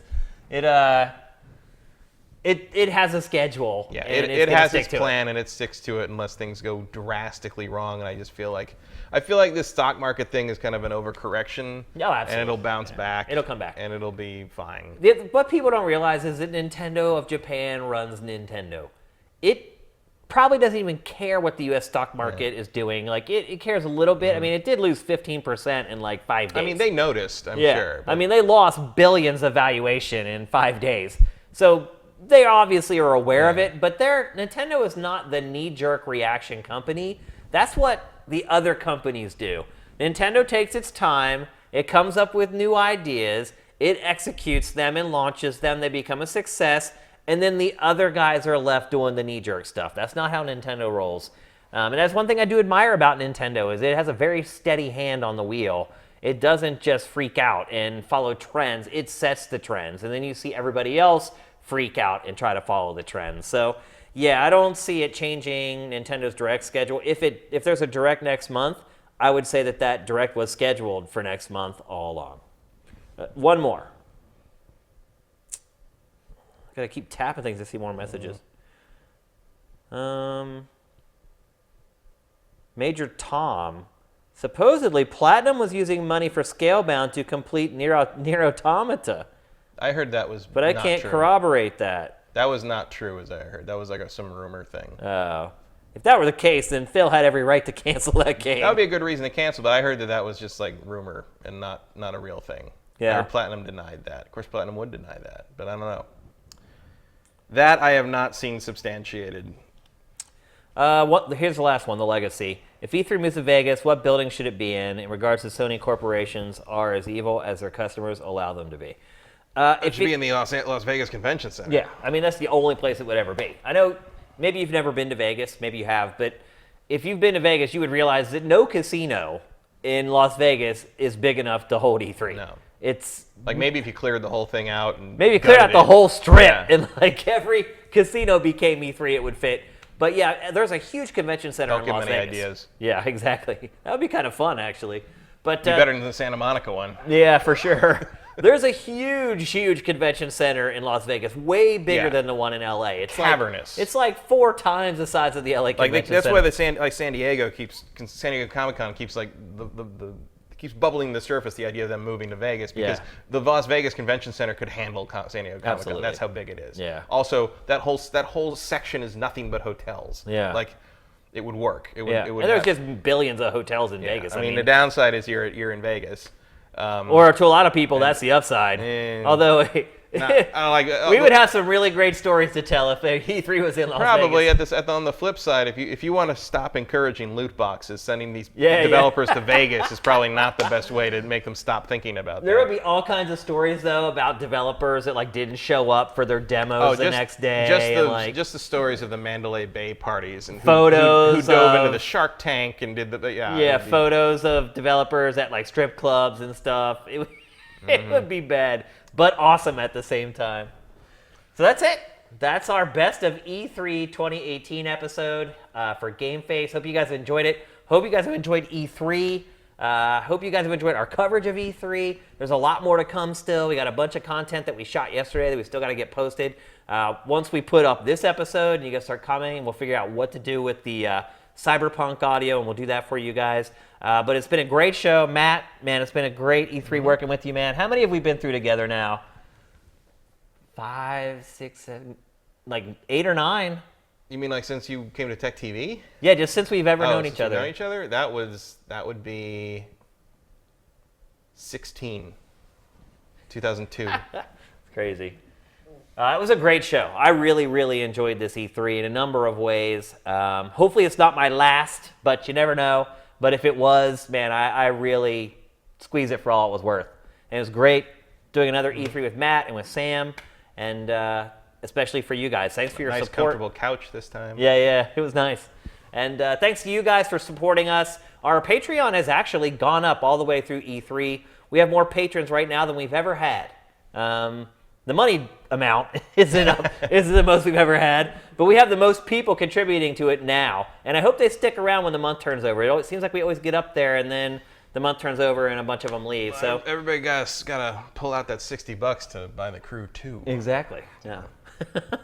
But thank you for your support. You guys have been great through E3. I'm going to take a day off or 2 this weekend. Hopefully you guys will give me a pass on that. That seems fair. So so probably Monday things will start kicking into gear again. I seriously just need to get some sleep and kick my feet up a little bit. What could possibly happen in 2 days of a weekend after E3? Hopefully nothing. Dun, dun, dun. But thanks again, you guys. Thanks to all you guys who have subscribed to us through Twitch Prime in the stream today. Unfortunately, because I have this closed, a lot of the notifications I miss. Set that so it never goes to sleep. That'll solve that. We'll figure it out. But anyway, I appreciate you guys very, very much for everything you've done for Sifted and for supporting us during E3. I saw a lot of you guys out there on social media imploring people to use Sifted for E3. I appreciate everything that you guys do. It means a lot to me. So have a great weekend. Enjoy your E3 hangover. GameFace is up and out.